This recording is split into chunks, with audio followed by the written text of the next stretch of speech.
Committee Room 30.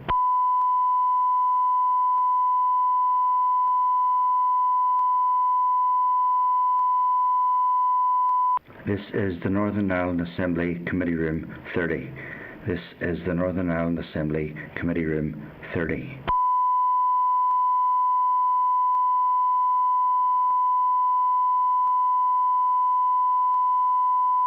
This is the Northern Ireland Assembly Committee Room 30.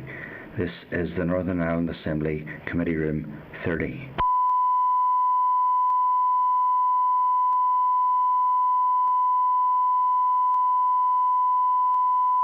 This is the Northern Ireland Assembly Committee Room 30. This is the Northern Ireland Assembly Committee Room 30.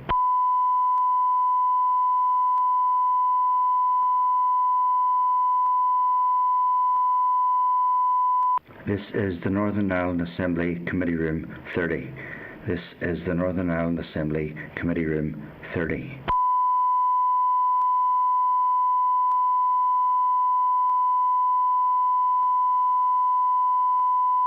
This is the Northern Ireland Assembly Committee Room 30. This is the Northern Ireland Assembly Committee Room 30.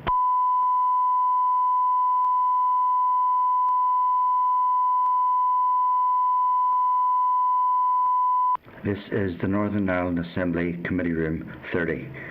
This is the Northern Ireland Assembly Committee Room 30.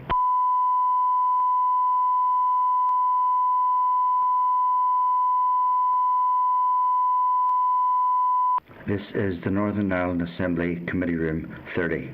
This is the Northern Ireland Assembly Committee Room 30.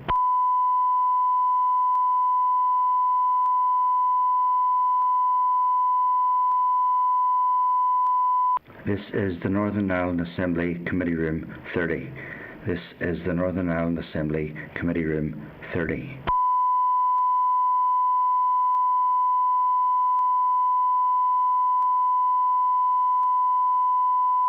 This is the Northern Ireland Assembly Committee Room 30.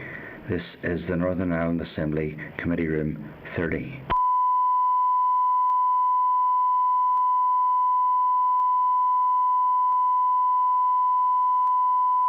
This is the Northern Ireland Assembly Committee Room 30. This is the Northern Ireland Assembly Committee Room 30.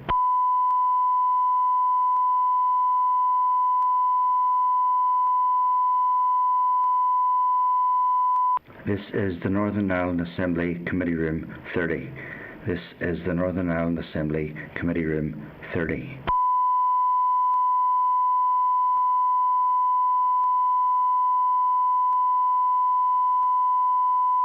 This is the Northern Ireland Assembly Committee Room 30. This is the Northern Ireland Assembly Committee Room 30.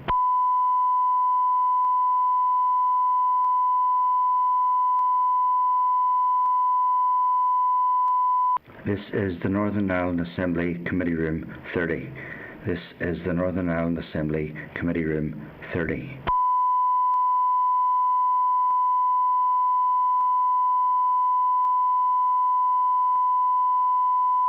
This is the Northern Ireland Assembly Committee Room 30. This is the Northern Ireland Assembly Committee Room 30.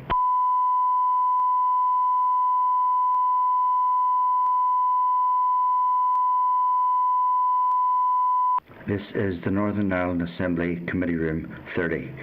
This is the Northern Ireland Assembly Committee Room 30.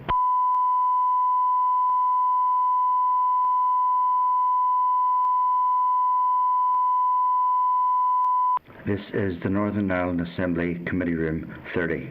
This is the Northern Ireland Assembly Committee Room 30.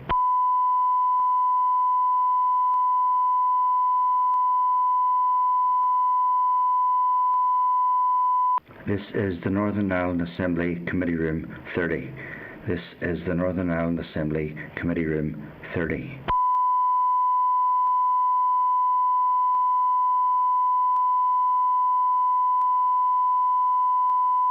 This is the Northern Ireland Assembly Committee Room 30. This is the Northern Ireland Assembly Committee Room 30.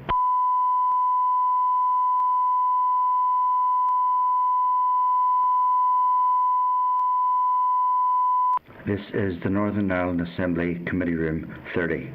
This is the Northern Ireland Assembly Committee Room 30.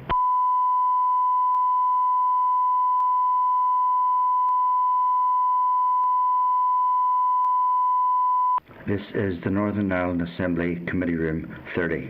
This is the Northern Ireland Assembly Committee Room 30.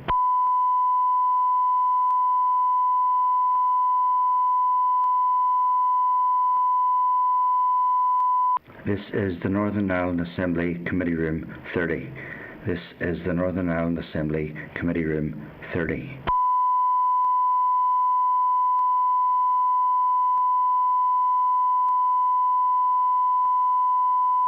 This is the Northern Ireland Assembly Committee Room 30. This is the Northern Ireland Assembly Committee Room 30.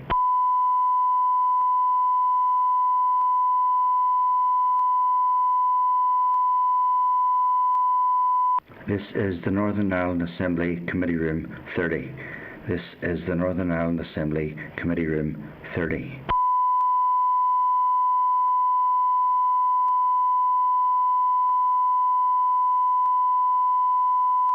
This is the Northern Ireland Assembly Committee Room 30. This is the Northern Ireland Assembly Committee Room 30.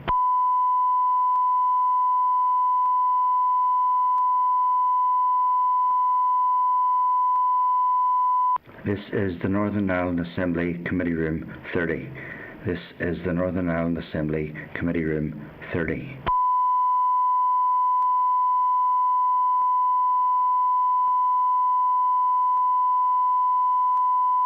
This is the Northern Ireland Assembly Committee Room 30. This is the Northern Ireland Assembly Committee Room 30.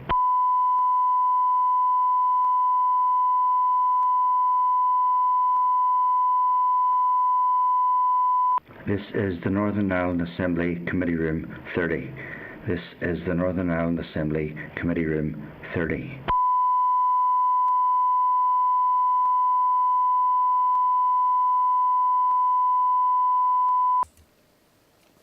Okay, good morning everybody and welcome to the 52nd meeting of the Economy Committee.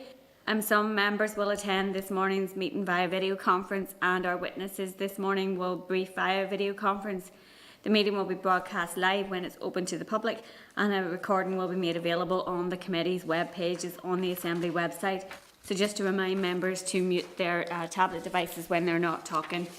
So moving on then to item number 1. Apologies, I don't think we have any. No, we have no apologies, Chair. Okay, so item number 2 then, there is draft minutes at page 5 of your pack from the meeting on the 17th. Are members content that those are an accurate reflection of the meeting? Yep, I'm getting nods, Chair. That's fine. Thank you. And then moving on, there is a copy of the draft record of decisions of the meeting held on the 17th for the decisions that we took via correspondence at page 9 of our packs. Are members content that those are an accurate record of the decisions? I'm getting nods, Chair. Yep. Okay. Thank you. So moving on then to item number 3, which is Chair's business, just a couple of items in here. At page 14 of your pack, there is correspondence from the Speaker, Alex Maskey, MLA, highlighting to members that a petition regarding COVID support payments for students was laid in the Assembly on the 8th of February by Sinead McLaughlin. This has been forwarded to the Minister and shared with the committee for information. So that is to note. Members content? Thank you. So moving on then, there's correspondence from the Clerk to the Public Accounts Committee. The final stage of an inquiry is almost up. The PAC opens the issue up to other committees to develop a programme of work based on the findings of the C&AG and of the committee. The Clerk has asked for an indication of any reports the Committee for the Economy might wish to take up when the PAC has completed its inquiry, so we can be updated with the likely publication date. So there's only one economy issue that has been flagged up in the PAC's current work programme, which is investment in broadband. And this has been marked as being for future inquiry, probably in April or May. So are members content that the Clerk would respond and indicate that the committee will consider whether it wishes to pursue actions from that inquiry once it's completed? Yep, I'm getting nods, Chair. Thank you. Okay. So moving on then, there is a clerk's memo and associated documents regarding our informal meeting last Thursday morning with Queen's Staff and Student Strategy Working Group. The meeting took place on Thursday the 18th, and it was regarding the group's paper Building Back Better, an Alternative Future for Higher Education in Northern Ireland. So there are some suggestions set out in the clerk's memo, which include corresponding with the university to ensure that it is engaging with the group, to commission research on the funding models for universities, and to engage with Preston Council and University of Central Lancashire around the Preston model. And members might be familiar with that from our briefing on community wealth building, and it was highlighted to us in the meeting last week that there is very strong relationships between the university and the council there.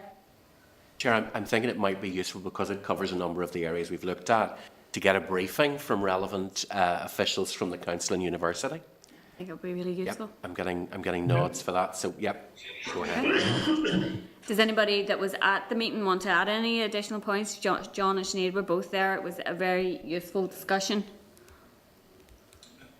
Yes, Chair, it was very informative, very refreshing view on the role of universities in our society, the purpose of higher education, etc. A very enlightening presentation. Okay, thank you, John. So moving on then, we have one final item of Chair's business which isn't in your packs. The committee had engaged in correspondence with an individual regarding the high price of LPG compared to neighbouring jurisdictions. The committee has also written to the Consumer Council regarding this issue, as well as the Competition and Markets Authority. The Competition and Markets Authority has made suggestions for the forthcoming energy strategy on the issue. LPG does not fall under the utility regulator here. However, the new regulator, John French, is familiar with this issue from his day in the Consumer Council, where he has moved from.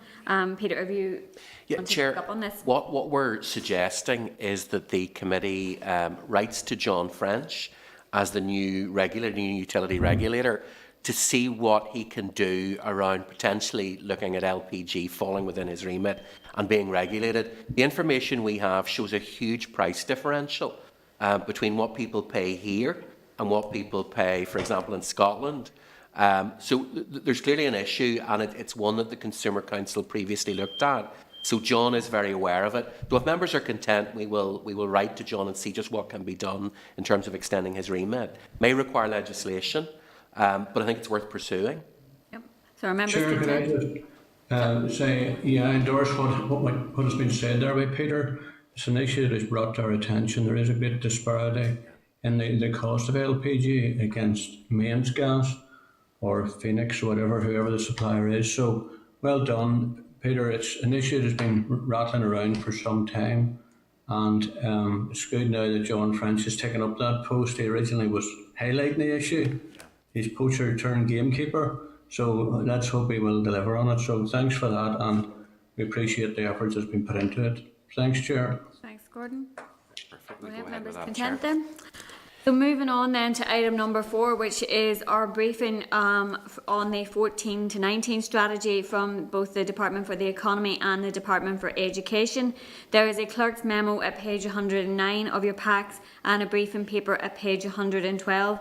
So this was a joint meeting that we had originally hoped to do with the Education Committee. We had organised it about a year ago, just before COVID actually hit. So this was postponed. At that point, the Education Committee has indicated that pressures on their schedule mean that they are not able to participate today.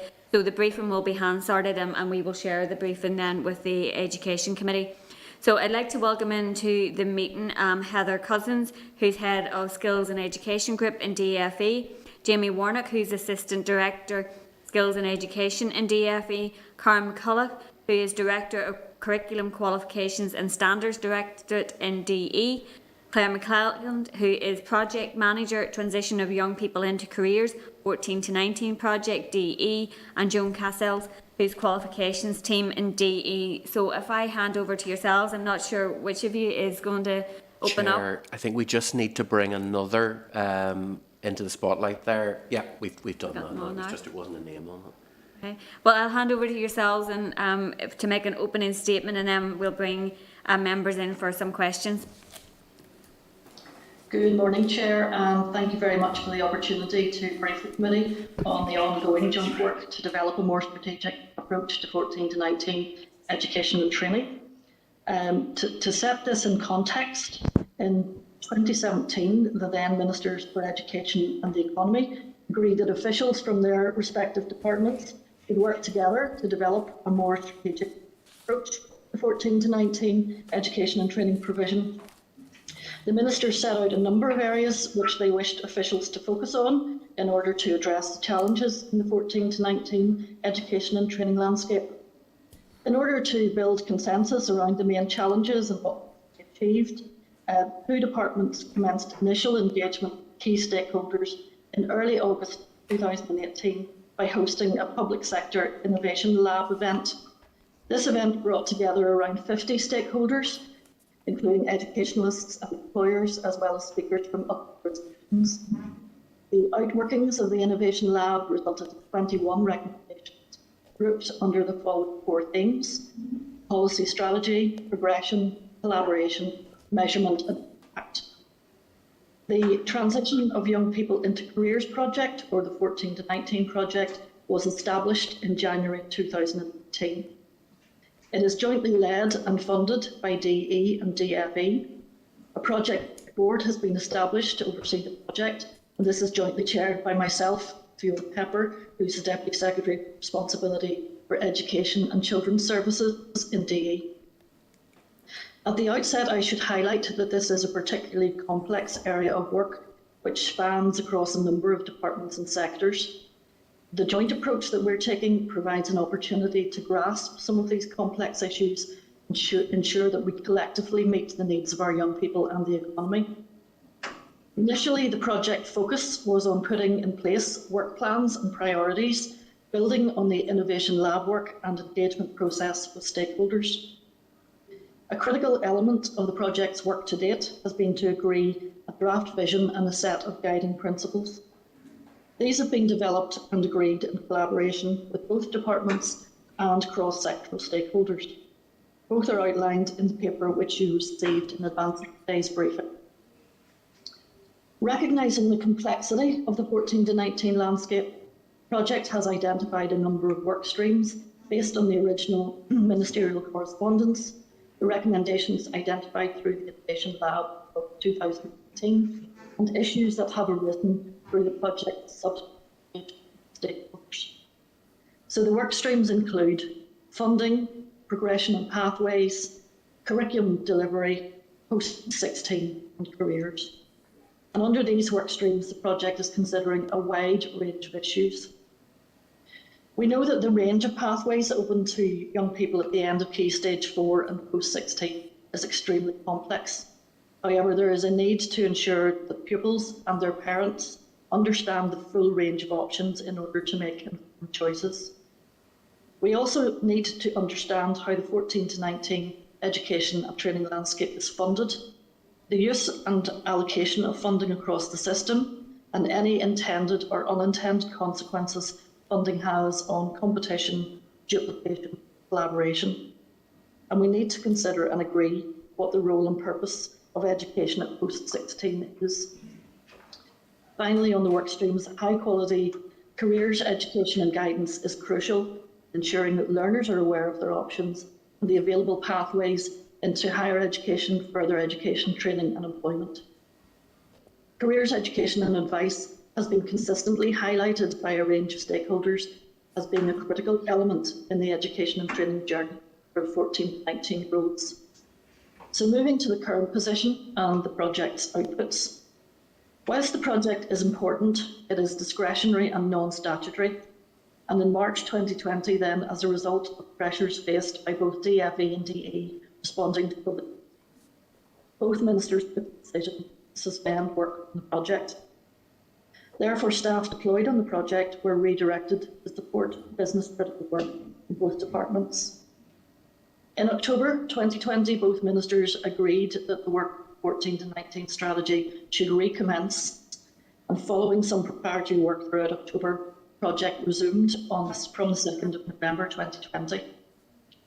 Prior to suspension, the focus had been on the completion of the baseline position and an evidence base to support each of the identified work streams. The purpose of this baseline document is to outline the current 14 to 19 education and training landscape and provide details of key challenges. This will form the basis of the future approach. The key challenges have now been captured through extensive research and engagement with stakeholders, and this work is now almost complete. So the immediate next step for the project is to finalise that baseline position, and then I can advise that this briefing document is currently being reviewed by project board members and the relevant policy teams across DE, DFE, DERA and DFC. On completion of the baseline in the next few weeks, we will then engage with DE and DFE ministers to agree on the next steps. While the suspension of the project clearly had an impact on the timescales, this area of work continues to be a priority for both the Department of the Economy and the Department of Education. In order to make progress, both departments are committed to continuing this collaborative work to ensure that the challenges set out by ministers are addressed. So that's really all I would like to say in opening remarks. I'm very happy now to answer any questions that members may have. Heather, thank you very much for the update. This was a strategy the committee has been very interested in since we were re-established last year as part, I suppose, of the wider the skills strategy and where it links in with other strategies. And I think that the current review on level 3, 4 and 5 qualifications as well, I think they all are really important. And as you highlighted there, I suppose, you know, the landscape has maybe changed a bit from last year when this work was initially ongoing because of COVID, and the need to have skills programs and to have pathways for young people is going to be really important in terms of the economic recovery as well. I guess it's also important to say that I'm sure most members, if not all members, will recognise the extreme complexity of this piece of work, and I know it's something that is highlighted to us by various people is, you know, the level of duplication and things like that within the further education and school system, and how we grasp all of that to ensure better delivery for young people. So you have outlined the where we currently are and the next steps. Do you have a time frame around that piece of work in terms of signing that off, and then what will be the next step after that? Yes, I indicated that the baseline document has been sort of sent out to all project board members for final quality assurance and review. It's quite a substantial document. Yeah. So, you know, there is a lot in it, and that reflects the complexity of this piece of work. So we will work our way through that as soon as we can, and then put papers to the ministers to get their agreement on what the next steps are. We also have to recognise that we are, you know, reaching the end of the current mandate. So we'll be setting out, you know, opportunities, quick wins, things that we can take forward in that period of time, but also recognising that this is something that, you know, potentially requires radical change, and we need to look at how we can do this in the most sensible way. It also will need to fit in with the work of the independent panel that's going to be reviewing education provision in Northern Ireland. Yeah, thanks for that. And so just I suppose in relation to some of the themes that you have mentioned through your briefing, obviously parity was one of those, and the parity between vocational and academic training is something that I think is really important in terms of putting a focus on widening participation, particularly for underrepresented and disadvantaged groups. Is that something that is being, I suppose, prioritised within any proposals? And are there proposals coming out of the baseline document? Or when you say key challenges, is it highlighting the challenges, or will there be recommendations coming out of that as well? Well, there will be recommendations based on, you know, all the work that has gone into that baseline document. So for example, if we're looking at the progression and parity, the intention would be to map out what qualifications are and show the parity between vocational and academic to make that clearer for learners and parents. That the two pathways are distinct, but they are in parity, and that you can progress. Whatever pathway you choose, there will be those opportunities. So that will be part of it, and there will be projects that can be taken forward. Certainly the Department for the Economy, we are doing pieces of work on trying to streamline and simplify vocational education qualifications, because that landscape is very crowded. And likewise, DE will be looking at curriculum and what qualifications are appropriate there. And it is about mapping that and showing that it does fit together. So that will be one of the areas of recognition. Okay, thank you, Heather. And I suppose just a final question for myself before I bring in other members. I guess as part of the response to COVID, we've seen the apprenticeship recovery and retention strategy, and that work obviously links in with this work as well. Is the department looking at, I suppose, best practice elsewhere, where there are really effective models of, and even in the south, there has been a lot of progress in terms of skills and looking at higher level apprenticeships. Is that something that is being considered by the department as to how to, I suppose you've called it some quick wins, I think, in terms of being able to deliver things before the end of this mandate? Yes, we always look to best practice elsewhere, and we also, we'll look at some of the OECD work for the skills strategy to identify where we can try and find comparable systems and so on. It's very difficult to identify something that you could say is going to be totally relevant for Northern Ireland, but we are picking up the best practice elsewhere and trying to include that in the baseline document where we can. Okay, thanks, Heather. Can I possibly ask Claire, the project manager, to maybe say a bit more on that, if Claire's there? Yes, certainly. In terms of the baseline, what we have tried to do is, as well as capturing the key challenges, we've tried to provide evidence to support those challenges.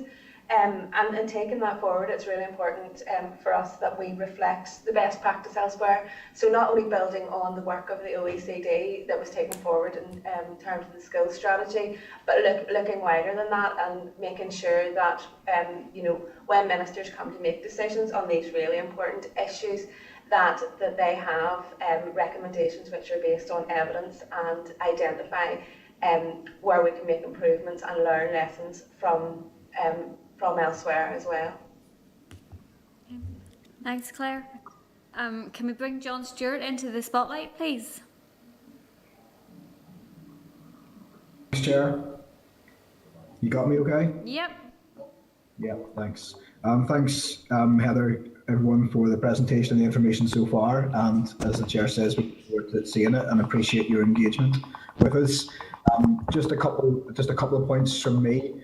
Just to get a flavour for, in terms of the engagement with stakeholders that you've been doing throughout this, I'm just keen to get a flavour for the issues that are being raised, particularly by young people, and if you're seeing key themes that maybe a coming together on the issues that affect them the most, and maybe could you just elaborate on that? Okay, again, I'll blink there. Okay, so just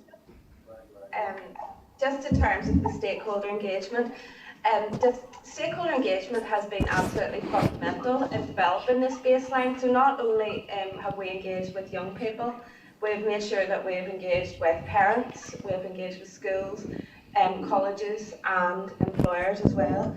But specifically in terms of the young people, the challenges that they are coming up with vary. But I think the most important thing to highlight is it isn't all bad. There are lots of young people out there who have had really, really positive experiences and are on finding pathways that are really meeting their needs, and they are progressing through the education and training system and getting really good outcomes. but there are some young people, and I suppose one of the main areas in which the young people in the feedback raised concerns would have been around careers and actually understanding those pathways. So the system is really complex. There's lots of different ways you can go, there's lots of different qualifications, but it's making sure young people get that advice and they can understand what their actual options are. And I think the main thing is, because the system is so complex, it's really difficult. Young people have told us it's really difficult for them to understand and for their parents to understand what options are available to them, and where they get that the right information at the right time. So that really was the main thing from young people. Okay.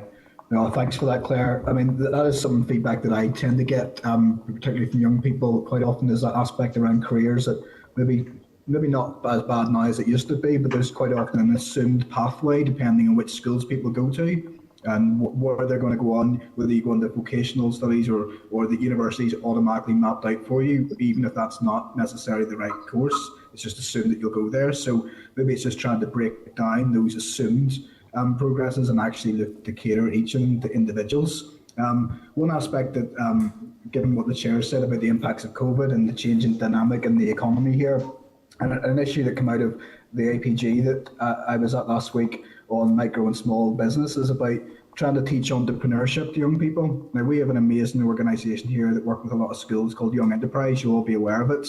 But Young Enterprise only operate in schools where they're asked to come into. So it's an optional thing, and it's not compulsory. It's not curriculum based. Yet it's no coincidence that many of our best entrepreneurs in Northern Ireland have been through that scheme, and I can name dozens.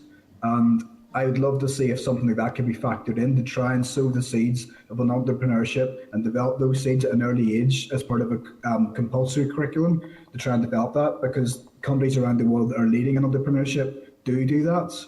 And we have sort of dipped our toe in the water in Northern Ireland, but I don't think we've fully explored it properly. So if that was something that could be looked at, I'm interested to hear your thoughts on that, because we are an economy that is overwhelmingly based on micro and small businesses. And young people quite often, I just don't think see the opportunities to do it and maybe miss the opportunities at an early age. So again, keen to get your thoughts, and maybe that could be something that could factor in. I'd really appreciate it.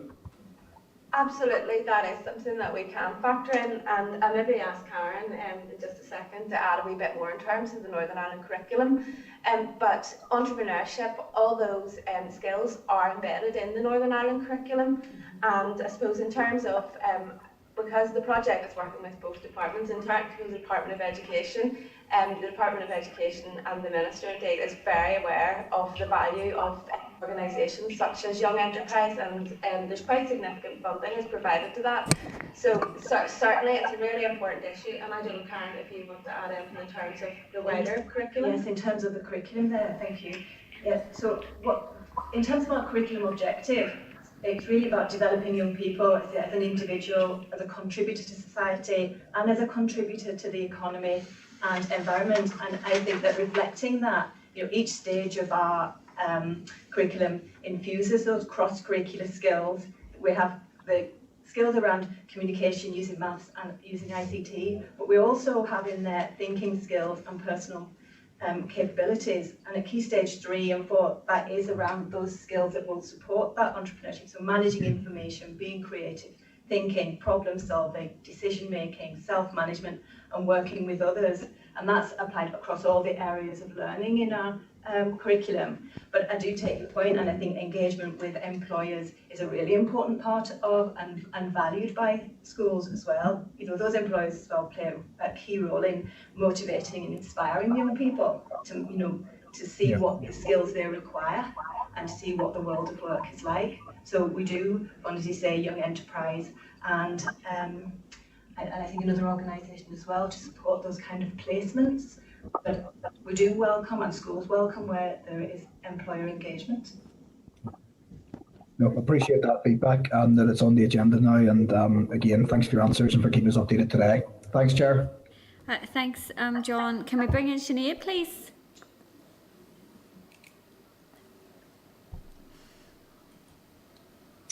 Good morning everybody, and thank you Heather for your presentation. And I just would like to say from the outset, out of all of the strategies and all of the programmes that we work with and deal with, I think that this is really fundamental for us cracking our economy in a proper way. If we get this right, then the rest flows much easier. So I really welcome the collaborative work around the Department for Education and the Department for Economy. I mean, it's fundamental and so important, and it's a piece of our economy infrastructure really that hasn't been working quite as effectively as it should. So I really welcome this piece of work, and I know it is very complex, and I can see that from the baseline study that Heather held up there now. There's quite a bit of work that has been done and quite a bit to do, and I think it's long overdue, and I'm glad to see the collaboration taking place.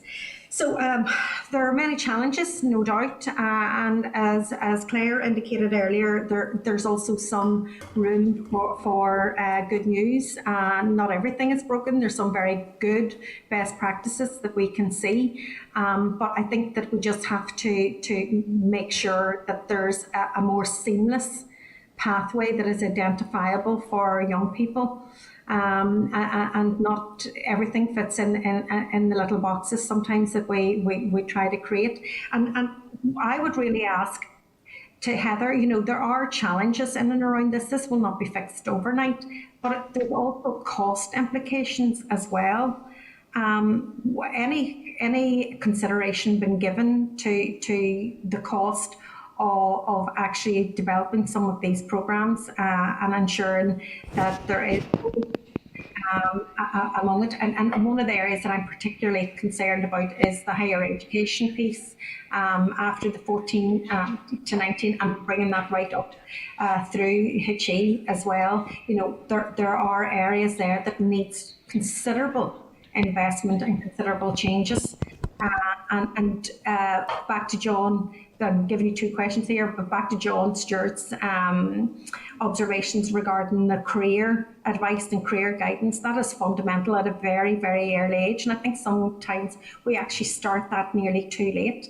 People are actually considering their career guidance, you know, at the very point and when they have to make choices, and I think it should start really much sooner for our young people, so that they know that there are other pathways other than universities, but there has to be a clear quality career guidance, and it's not just dependent on the school that you go to, where the choices are open and available to you. So those are just a few. I would like to hear your observations and some of your thoughts around the challenges and some of the opportunities that lie ahead as well. Yes, Sinead, thank you for that. I mean, I agree with absolutely everything you said.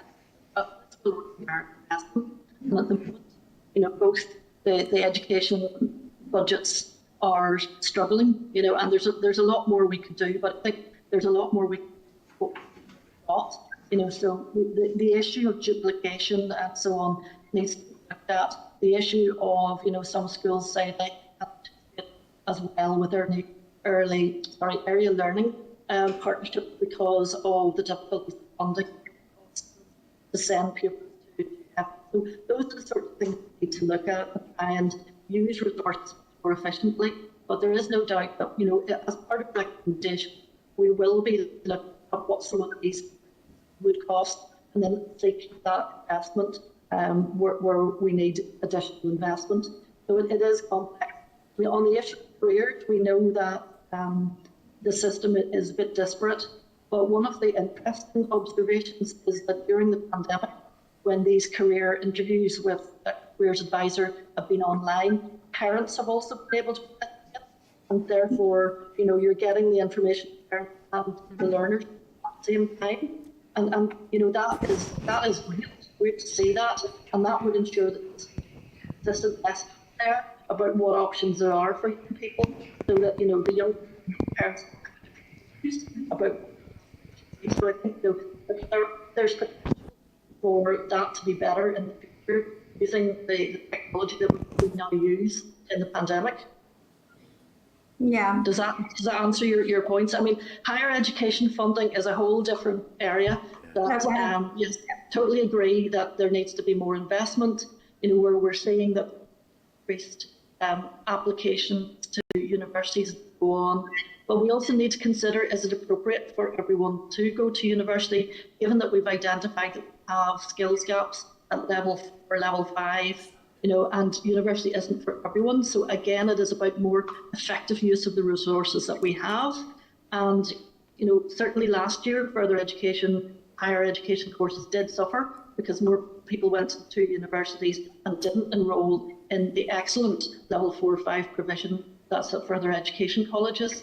And, you know, I'm trying to encourage further education colleges and the universities collaborate on that rather than it being competitive.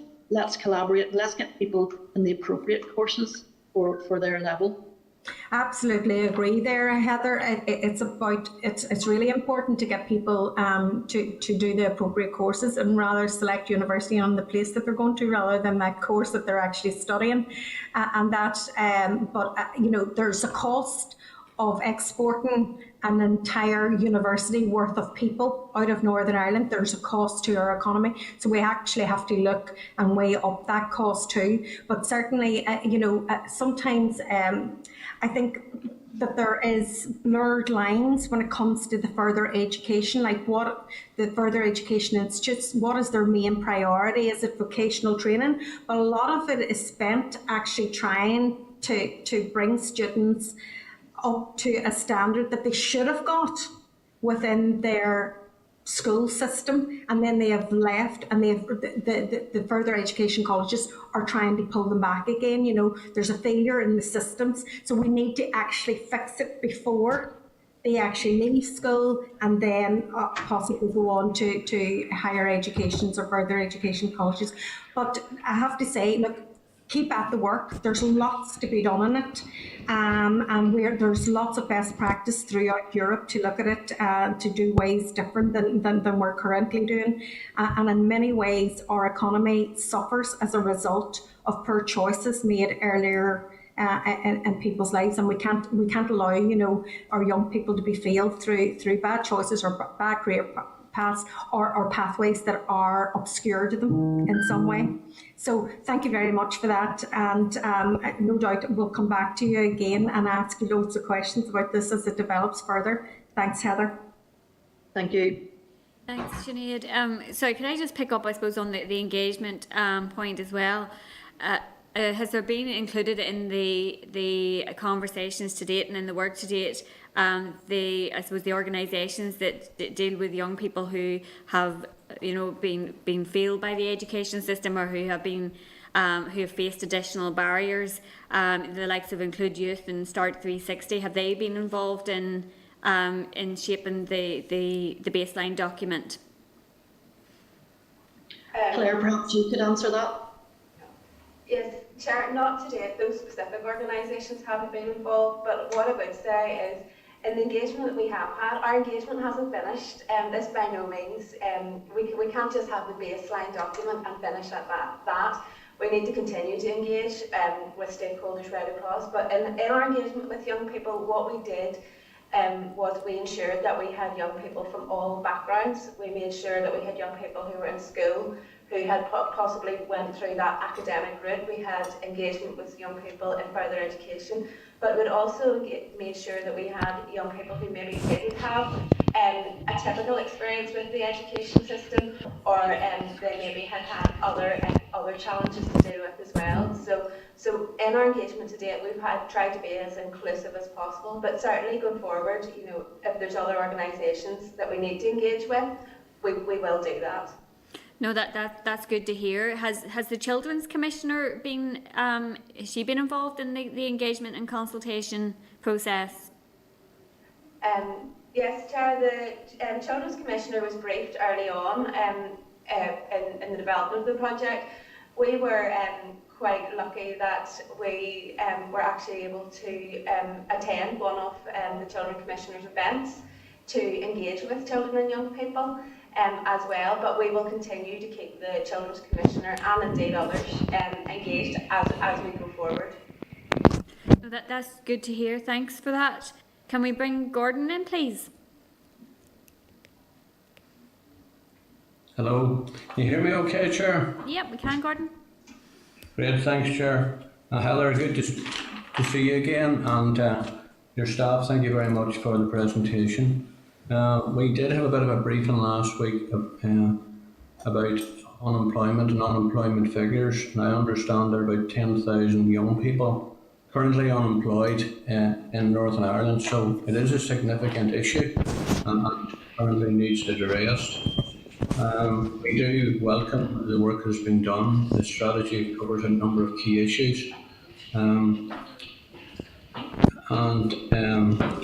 There's been considerable consultation. I noticed you've engaged with business.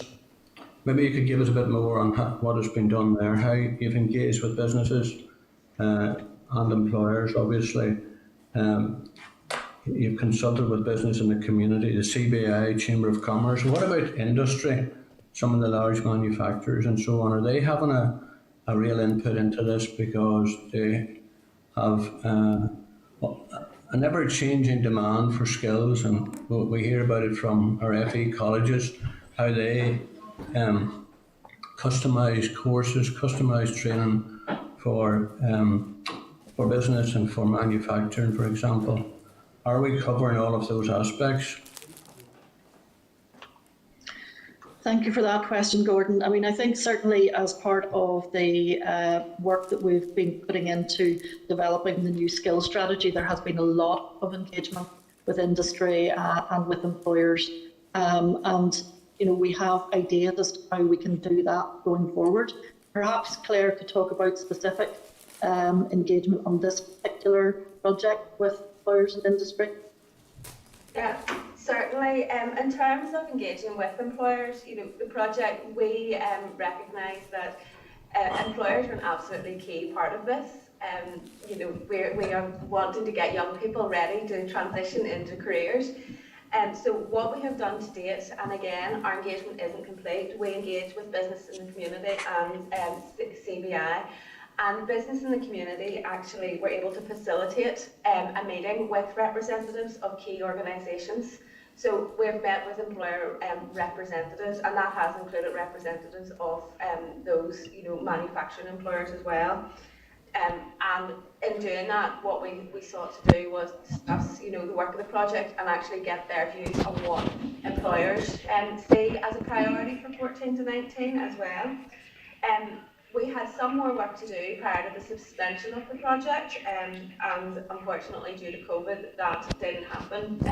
But in the next, you know, number of weeks, we may look at how we can take forward further groups, further focus groups specifically with employers. Good.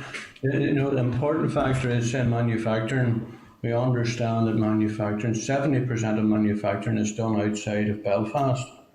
So there's a great spread there, and you know, a lot of it, I suppose we think of traditional engineering, manufacturing, but you know, things have moved on, and a lot of it is IT based and all of the various sectors. So it's important that we try and cover all of those.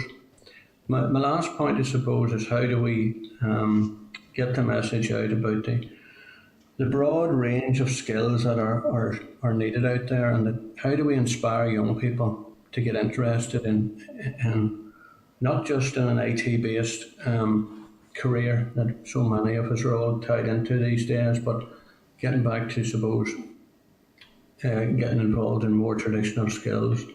And how are we ensuring that young people are at an early stage are made aware of all the various options and choices that are available out there? Yeah, I think Gordon, that remains the key challenge for us is getting young people inspired. And we have mentioned careers advice, and have mentioned, you know, the sort of the variability of careers advice that young people get. And I think again, I go back to my working collaboration. It'd be great to get collaboration between employers and the career service. Maybe doing some case studies on, you know, a career either in a more traditional industry or a career in high tech, and maybe do short videos, social media, so that young people, we're communicating with them in the way in which they prefer to be communicated with, and to show them what kind of career they could have, and it might be something and to show that there are pathways, and you can start at different levels. So I think there is a lot to be done. A lot of it is about out there. A lot of it is about being creative and communicating with young people in the way in which they can relate to this. And I guess it's quite challenging for those of us who are more mature, and I'm talking about myself, to think about the best way to communicate with young people. But we do need to do that, and our careers advisors have a lot of experience in that area. We need them as well. Okay, just a final point then on that. What about doing something more to incentivise employers and business to take on young people for work experience or placement? Many employers see it as a bit of a burden. They don't really want to take the young people on because it commits other staff to supervising, it commits other staff to giving time. But what more can we do to try and incentivise and encourage employers and business out there, including the public sector, to bring in young people and give them a taster of what real work is about and what options there are out there? And I think there's no substitute for it, I think, than getting young people. And even we've got young people coming to work with us for a week. They just really, the vast majority of them really warm to it, and they see things so differently. And it's just that experience of the workplace, I think, that's lacking for so many young people. I think more should be done to try and encourage both them and the employers and trying to engage with as many others as possible. Yes, I think this is one of the key challenges that will be highlighted in the baseline document, is getting that meaningful work experience for young people at various stages. Obviously we've had the incentive programs for apprenticeships that were rolled out as part of COVID, and we hope to continue with that. And there is evidence that employers have taken up the recruit, retain pieces of incentive payments, and those are starting to be paid out. I think the extension of COVID has meant it was slower than we imagined it would be. There will be a new traineeship being rolled out from September 2021, which will also include meaningful work placements for those trainees. But I think during Claire's engagement with young people in school, this was an issue that they raised. Claire, do you want to elaborate on that? Yes, thank you, Heather. In terms of work experience, young people did tell us that there were some challenges and maybe differences in depending, what school they did or what contact they had in terms of work experience. But what we did also find was that there are really positive examples as well in terms of connections between employers and schools. So the will is there, and there is a want from employers and a want from schools to work together. Hopefully, in capturing what we have done in the baseline, it will provide an opportunity to build on that, and to maybe work further with employers and schools to identify, is there anything else we can do to make that a little easier. Clearly, work experience is really important. Work experience is absolutely fundamental in helping children and young people make those choices and find those pathways that are suitable for them. So certainly it's something that has been reflected, and whilst there are positives, there acknowledged there are opportunities as well going forward. Okay, great. Thanks, Heather, and all your staff for the answers. Thank you. Thanks, Chair. Thanks, Gordon. So can I just ask a wee question around that engagement piece again, just in terms of the businesses, just to pick up on Gordon's point, is there engagement with, I suppose, the representatives of small businesses as well, in terms of the types of opportunities or skills demands that there might be there, and also in terms of social enterprise, is that something that has been engaged with, and trade unions as well? Okay, to Chair, to this point, we have engaged with business in the community and CBI. Certainly, if there are other groups, you know, that we, and FSB as well, you know, so we have engaged through those bodies. Certainly, if there's more we need to do in terms of engagement with employers, we will do that. Okay, thank you. Chair, if I could just add to that, there is extensive engagement on with employers in terms of the work we're doing on the city deals, and maybe Emmy could say something about, you know, capturing employers' views through that route. Yes, certainly. Thanks, Heather. Obviously very topical to talk about city deals this morning with the Derry Strabane deal heads of terms being agreed. And in fact, I was with that council yesterday in their Employability and Skills Advisory Board, which reports into the overall city deal, and that's just, you know, that's a great engagement that we do sort of 4 or 5 times a year, and it's just one, I suppose, of the wider landscape of employer engagement that we do across the city deals piece. So that also region 3 and the Causeway Lens and the 4th deal.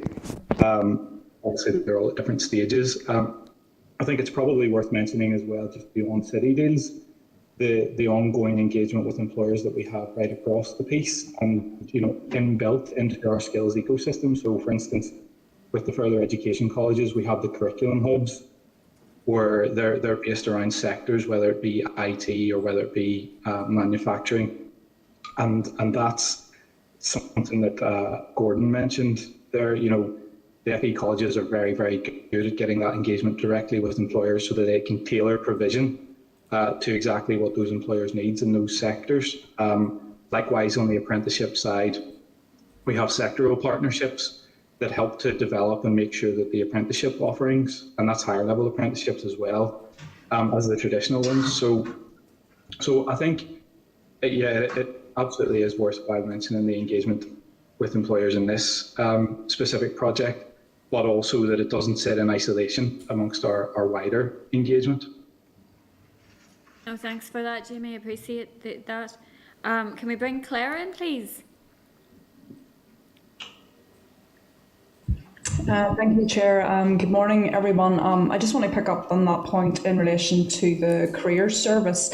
I think it is really important that we do find a way to communicate effectively with young people about the careers that they have in front of them, and indeed inspire them. You know, I remember when I was getting to that point in my life when I decided what I wanted to be when I grew up, and I was really keen to actually progress something in and around art, but felt that there were no options open to me other than just to be an artist, if you like, whereas, you know, opportunities for graphic design, illustrators, you know, all those different types of things, which really do play into what the future of Northern Ireland and the skills that will be required. We only need to see that with the universities illustration and games academy that was announced in the last couple of days in relation to Fortnite. So, you know, I do think that we need to start looking at, you know, what's out there and what big companies want, and utilising the interests of young people so that they can be inspired into a career that they maybe wouldn't have thought of.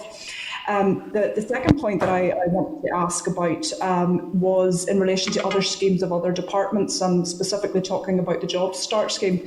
And I know that is a scheme that is facilitated through the Department for the Communities, but I met with an employer recently who said that the Job Start scheme is really important for being able to take young people on, providing them with that much needed experience. And, you know, is that something that the department would be potentially looking at in collaboration with the Department for Communities? Because it is about jobs, but what's really great about this particular scheme, or what could be great about it, is the opportunities to provide them with experience, which is, you know, the necessary next step after qualifications. Yes, Claire, thanks very much for that. I mean, I think for your first point on careers, absolutely, we need to get better at making sure careers advice is as up to date as it can be. So there's a continued professional development need for careers advisors, careers teachers that we need to look very seriously at.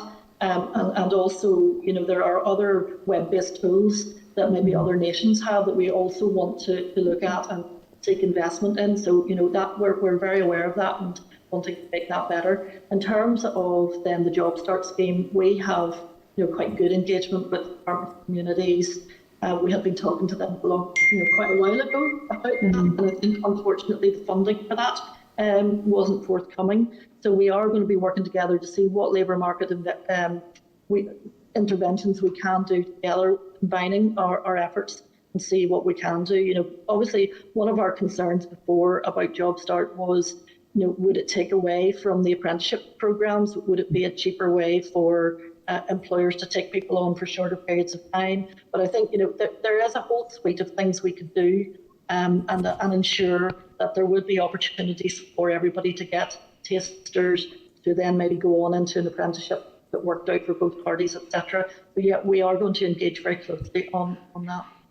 Okay. No, look, thank you, Heather. I'm pleased to hear that you are working closely with the Department for Communities on this. I'm all for cross-departmental working. I think the outcomes-based approach that we had agreed to a number of years ago is something that we need to provide focus on.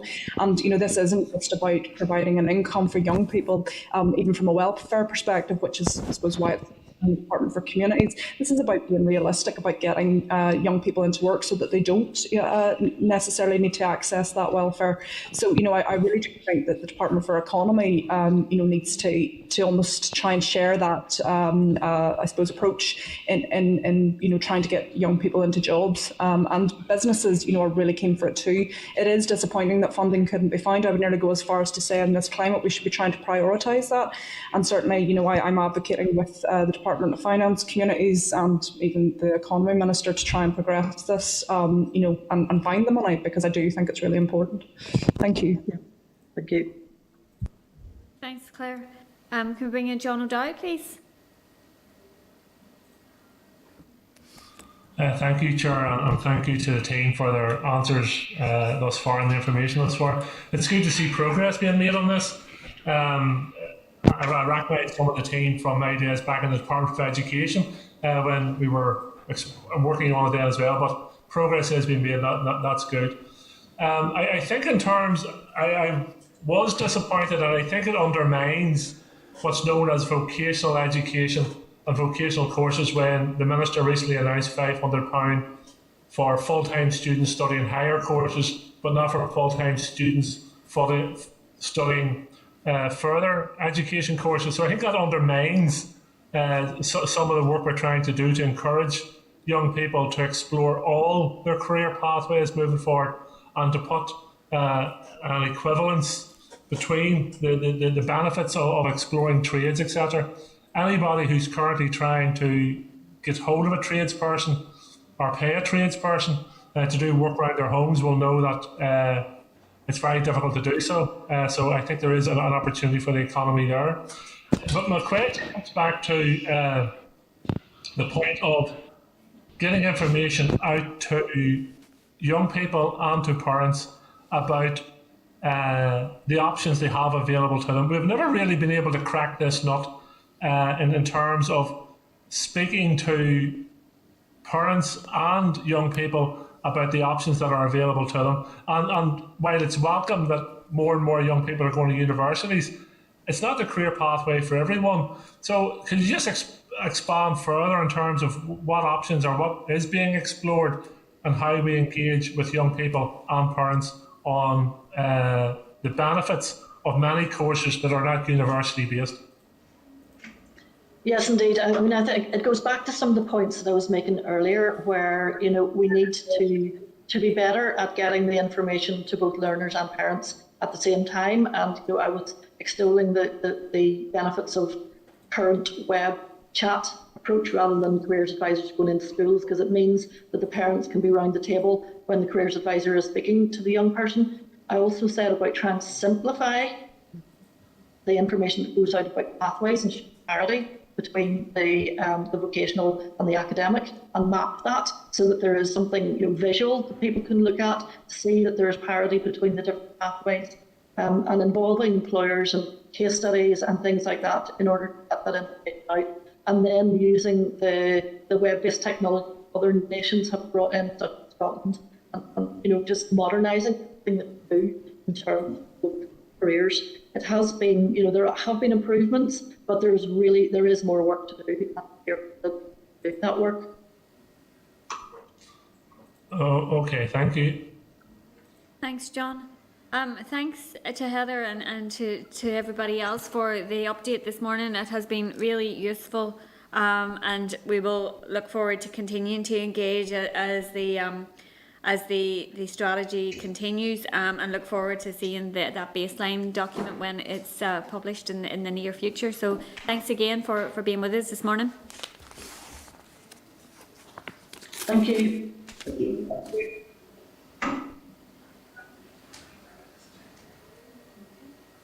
Okay, so members, Peter, is there anything we need to pick up on there? Or? Yeah, Chair, just as you'd said at the outset about sharing the Hansard with the Education Committee, and potentially, if members were agreeable, advocating that they receive the briefing as well, if we know at whatever point they can fit it into their forward work programme. I think, as was highlighted, it also feeds into the likes of the skills strategy. So there's a lot of work that's coming that this will be a key part of, and there's a number of other elements of this that I've taken note of that the committee will want to see in terms of papers and planning and so on. So if members are content, we'll write to the Education Committee, share that Hansard, and we will keep pursuing this with the department on a regular basis in terms of seeking updates of what they've produced. Chair. Yep, Sorry, go ahead, is there any possibility that we could get a copy of the baseline document that Heather showed us? We could have a good poke about it. Yeah, I think she said, Sinead, that it was with the project board at the minute and getting signed off soon. So hopefully we will see that shortly, Peter. And we will be asking for it. Yeah. Is somebody else looking in there? It would be, we could make more targeted questions if we could actually see the document, just to see what direction of travel they're going in. Yep, no, agree. Okay. Was someone else looking in there? Yes, I was. Go ahead, Christopher. Thanks. I didn't. Everyone had made the point about careers advice, so I didn't really see the need to make it again during the presentation. But one of the things that I think it was last week, we were told about shortages in the civil service. It may be worth asking what's being done to promote a civil service career in schools, and to sort of flag that up as an option for young people coming forward as a career option. So it's just an idea, but I mean, we have been told before that there are chronic shortages in the civil service. So if the Department for the Economy and the Department of Education are maybe doing something jointly to promote a civil service career in our schools, I think that might be a useful thing to be doing, but it's just an idea.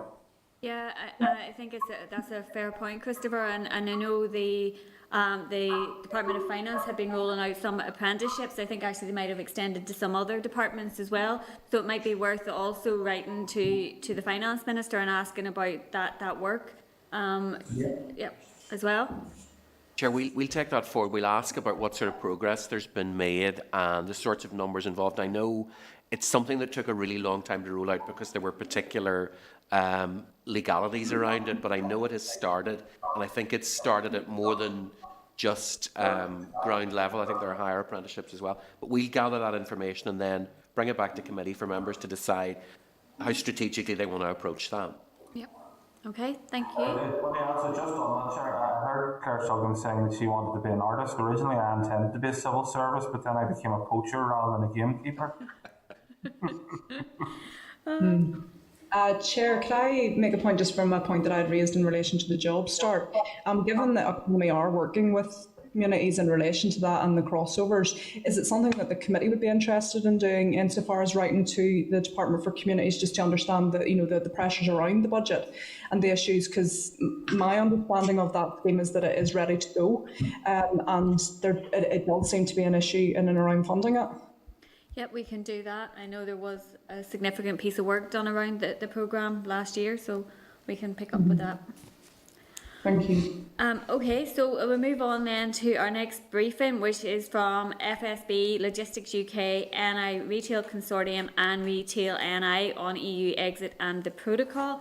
So there is a clerk's memo at page 118 of your pack, There is a clerk's memo on the recent briefing from departmental officials on EU exit at page 124. There is briefing slides from the EU exit team in the department on page 128. There's a Hansard paper on the issues facing freight and haulage sector at page 134, and an Invest NI news article regarding market access to Britain and the EU at page 158. There's correspondence from the Minister on the impact of Brexit on the retail and haulage sectors at page 162 of your pack. So some of the witnesses that are joining us this morning have previously briefed the Infrastructure and ERA committees, and some were also present last week for the discussions with Michael Gove and Mara Shakovic. So this briefing obviously is a strategic briefing, so it would be useful to hear from our witnesses and to focus, I suppose, on some of that higher level stuff. So the briefing is going to be Hansard as well, so that we can share it with other committees. So if I could welcome into our meeting this morning Roger Pollen, who's Head of External Affairs at FSB, Seamus Leahy, who is Policy Manager for Northern Ireland Logistics UK, Aidan Connolly, who's Director of the NI Retail Consortium, and Glyn Roberts, who's Chief Executive of Retail NI. So if I hand over to yourselves, and we can't see Aidan, I'm not sure if he's got his camera off, just to make an opening statement, and then we'll bring members in for questions and discussion. Well, thank you very much, Chair. We'll see if Aidan's camera comes on. I'm here. My camera doesn't seem to be working, unfortunately. Luckily for you guys. Well, Aidan, would you like to sort of set the initial context? Yes, sorry about that. Technical difficulties, new laptop and all that. Firstly, Chair and members, thank you for your interest and for asking us to come forward. What I want to do very quickly is say where we were, where we are now, what we need, and then to give you a couple of bullet points on the Shevchevich meeting last week. So where we were at the start of the year, there were a lot of challenges, and those challenges were not just because of the Northern Ireland Protocol. We had EU to GB trade had stopped because of COVID. We are in the middle of a lockdown. That meant that more people were buying from supermarkets rather than eating out. And you have to remember that at this time of the year, it's not unheard of that there are certain shortages and things anyway, quite simply because of the season. At this time of year, we have 90% of lettuce, 85% of tomatoes, about 65% of all soft fruit and veg is coming from the EU anyway. You have to remember, we're already 12 hours less shelf life than places like Bolton or Birmingham, quite simply because of geography. So any sort of time lapse affects freshness and affects availability. Now, some people, for example, the Westminster government have been saying that it's all absolutely fine, there's no sea border. That's not true, and neither is it true that the people who've said that we're starving, there's lots of empty shelves. If we're realistic about it, and this is what one of the key points, never mind the technical detail in this, one of the key points that business has been making is that we have to be realistic and we have to be pragmatic about this. So the realistic part is that the average supermarket has between 40,000 and 50,000 items, product lines, sorry, not items, and there's only ever been a couple of hundred missing. So there's been choice issues, there hasn't been food shortages. So where we are now, that is kind of embedded, and actually the people who said that there's shortages are doing a great disservice to the retailers, small and large, and to the logistics companies who have been working round the clock to make this work. You have to remember, the Northern Ireland business community did not want the protocol. In fact, I'm on record as saying that the Prime Minister didn't listen to Northern Ireland business, Northern Ireland communities. However, it is in law, and we are making best endeavours to make sure that goods flow freely and that we continue to give choice to Northern Ireland consumers as is needed. So we know that there are challenges coming, especially 1st of April, with the end of the grace period, that we will need export health certificates, and the end of the derogation on parcels. So what we need has been summed up by the Northern Ireland Business Brexit Working Group, which I have the pleasure to convene, as 4 things. Firstly, is stability. That's an immediate extension to those grace periods to continue to allow Northern Ireland business to adapt. Now, that's not a can-kicking exercise because it brings me on to our second point, which is certainty, and that is the certainty of a long-term workable solution that is designed with business, not done to business. Thirdly is simplicity, and this is the real heavy point in this, that there is a sliding scale of simplicity. So at the very bottom you have digitisation, so all those EHCs, instead of 70 pieces of paper you have one or none at all, right through to that digital evidence of where things are going. In the middle, you have a trusted trader AEO scheme, what we're calling an audited and certified supply chain. That's where we provide evidence to the UK government, who can provide it to the EU, based on the dead end host, that things coming across the GBTNI, and you have to remember 70% of what crosses GBTNI is for retailer shelves, and that is on the principle of dead end host, which means we can tell where it's going, we can tell what shop it's going to, and we can tell where it's being sold. So it is a very little risk to the single market or to that customs union. Another part of the simplicity is a veterinary agreement. Now, some people talk about Swiss style. You've got to remember that the Swiss style agreement is underpinned by 229 other pieces of agreement between the EU and Switzerland, and built up over 40 years. People talk about the New Zealand agreement. New Zealand agreement would actually be quite good. It means 1% checks. That means only 7 lorries a day crossing the Irish Sea. That came from a piece of work that Manufacturing NI, Logistics UK and ourselves did a couple of years ago. But when things are moving from New Zealand, they're usually very few products, whereas the main supermarket loads would be up to 1,500 products. So all in all, what we need is simplification, a veterinary agreement, but it needs to be a Northern Ireland style veterinary agreement, one that works for business and people here. Lastly, all this has to be done as far as affordability is concerned. Now, that is two types of affordability. Firstly, the affordability and the removal of friction that allows Northern Ireland business, large and small, to continue to be competitive, and that affordability for Northern Ireland households that have half the discretionary income of Great British households. Lastly, I'll quickly talk about what Vice President Šefčovič said. So firstly, he said that the EU remains committed to the protocol, to the North-South bodies and the Good Friday Belfast Agreement. And he says that the 8th of December and those derogations that came, those grace periods are proof of that. He says that we're dealing with the consequences of Brexit. There is no alternative to the protocol and we have to make this work. There can be no permanent grace periods and no permanent derogations. However, he says that there can be facilitations. One of the things that we put to him is that the grace periods were there until a new trading system was put in place. For us, that principle still stands because that new trading system is not in place, and he did agree that. Thirdly, he says the protocol offers opportunities. That's the creation of new business and the sustaining of current business. And then once we had made our presentation, he came back. One of the big things that we've been asking for as the Northern Ireland Business Brexit Working Group since last September and the UK Internal Market Bill, when information from the EU tended to dry up, was a consultative body for business. That is being actively considered, and we look forward to seeing how that goes forward.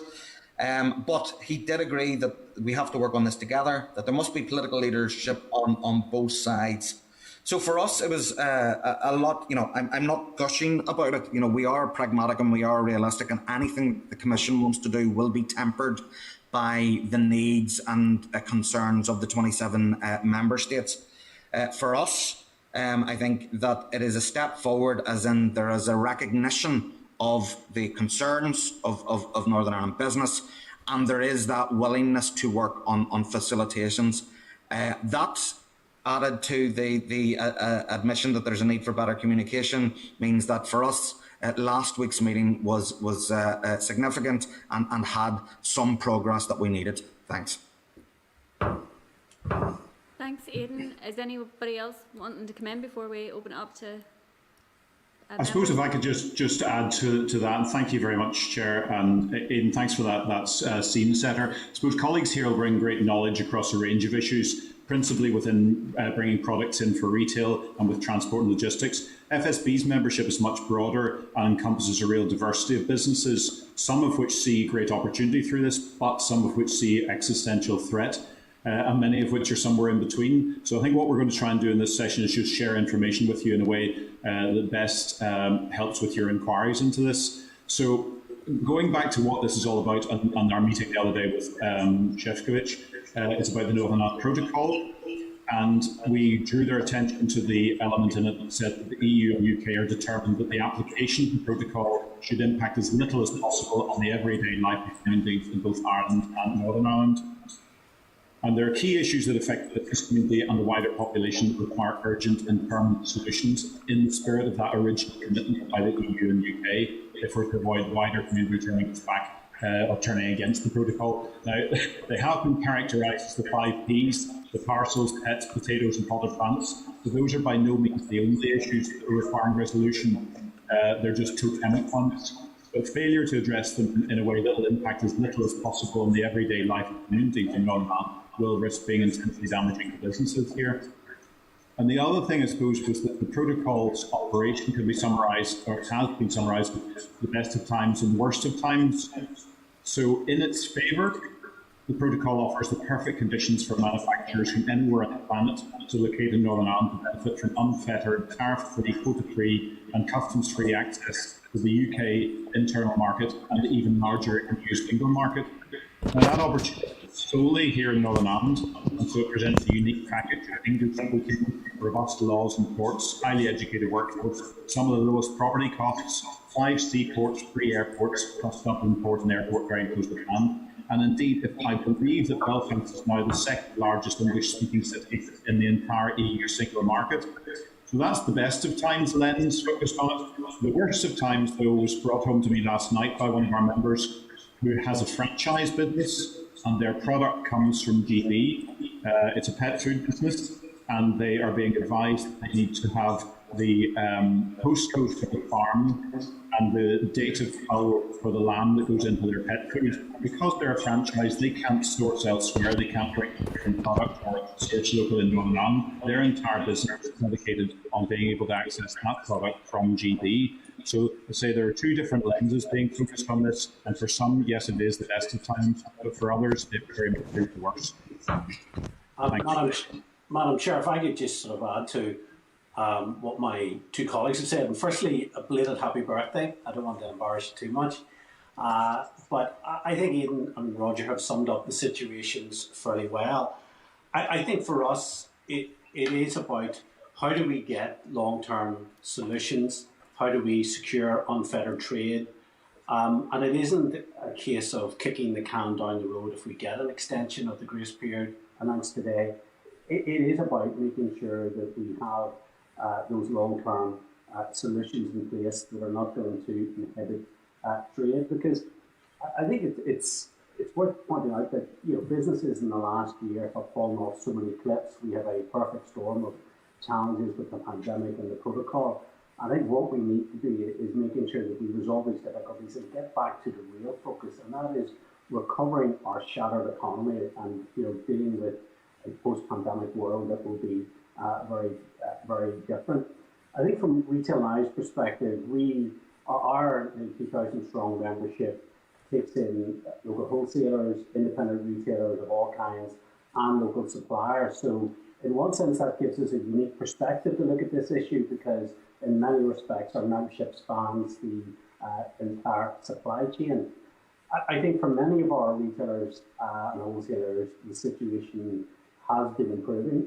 I think Aidan's absolutely right. The talk of food shortage is irresponsible and does cause scare. And this, to be frank, there are delays, there are challenges, but I think what we all need to focus and knuckle down is having that laser-like focus on solving the problems, and that includes, I think, many of the concerns that I think Unison has as well. And I think it's not about looking back to what we did in 2016 or how we voted in 2016. It's where we go from here in 2021. How do we resolve the problems? How do we get to a point where we can create and have a Northern Ireland which is, as a region, is outward-looking, global, tolerant, which could be the gateway to Europe, could be the best place anywhere in these islands to locate and start a business. So we're very ambitious, I think, for Northern Ireland. We are optimistic and we believe we can get through these problems. But I think only if we have that sort of solution-based approach, whether it's Switzerland, whether it's New Zealand. I think the debate has moved on, and I think it's important that we focus on what lies ahead rather than what and how people voted, what decisions they made in the last few years since Brexit. So from our perspective, we're keen to work in that broader partnership with civic society. Madam Chair, if I could just come in just very briefly as well, I suppose just to endorse what the three other witnesses have said. For ourselves in the logistics industry, a bit like what Roger said, our membership is varied. We have 18,000 members across the UK, just under 400 here in Northern Ireland. We surveyed our members at the end of January, start of February, and 62% of the membership who responded to that survey said that there were lower volumes on GB to Northern Ireland. 58% of those members said that they expect volumes to go back to the levels they were. However, I think it's key to point out that 42% do not anticipate their volumes GB to Northern Ireland to return to pre-2021 figures. And the main reason given to that was that there's either they're using alternative routes, their customers or traders are using new suppliers, or there's reduced trading confidence in GB. And that's down to primarily businesses not just being fully aware of their undertakings and responsibilities with moving goods to Northern Ireland. And really, when we look at things like extensions to grace periods, certainly it cannot be a short-term solution. It is the means to give us time to implement these new IT systems. And I think what Aidan mentioned there as well about a fully audited a fully audited supply chain that can be easily traced back to origin, destination, etc. And that's something actually we proposed this time last year as a solution, especially for the movement of food. But obviously key to discuss these on the discussion this morning, especially around parcels and around food supplies. That's all. Okay, thank you all for your briefing. It's been really useful to us, and thanks for the birthday wishes, Glenn. I guess if I could just pick up first of all on the meeting with the Commission and the British Government last week, and it was useful to get the feedback from that. Aidan, do you have more confidence coming out of that meeting that there is a willingness to look at flexibilities within the protocol to resolve some of these issues and difficulties that businesses are facing currently? Well, I have to say that last week's meeting was a bit of a tour de force from the business community in Northern Ireland. Those people who were on the call were really top of their game, I have to say, at outlining what the challenges were, but it was done in a pragmatic way. I think that was reflected back in how Minister Gove, CDL Gove, reiterated what we said and asked us if he had a correct understanding, which he did. The fact that Vice President Šefčovič took on board the principle of the need of further facilitations, the need for better communication and the need for political leadership on this. Now, I am in no way, gushing about it. We are very realistic about the challenges that there are. You will have different member states who will be pushing that there's no competitive advantage and that the single market is protected, and that is one of the reasons why sometimes it takes so long to get these things. But I do know that the EU has been talking to member states over the past few days since the Šefčovič meeting to gauge reaction and look at facilitation. So it's a lot more positive than where we are, not more positive than where we have been. Doesn't mean that we are going to get a magic customs ferry or magic SPS ferry. It does not.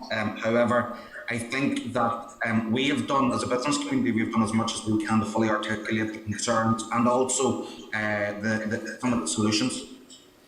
Yeah, Aidan, if I could just ask, in relation to some of those flexibilities that aren't yet being properly used, that were agreed to back in December, if you can maybe just elaborate a little bit on that, and what is required in terms of the facilitations that you have mentioned, where there are currently gaps, and specifically in relation to the veterinary agreement, where you see that being a challenge, or how realistic you think that reaching agreement on something like that is? So the grace periods are there. We have to remember that the biggest part of this was the fact that the transition period was a complete misnomer.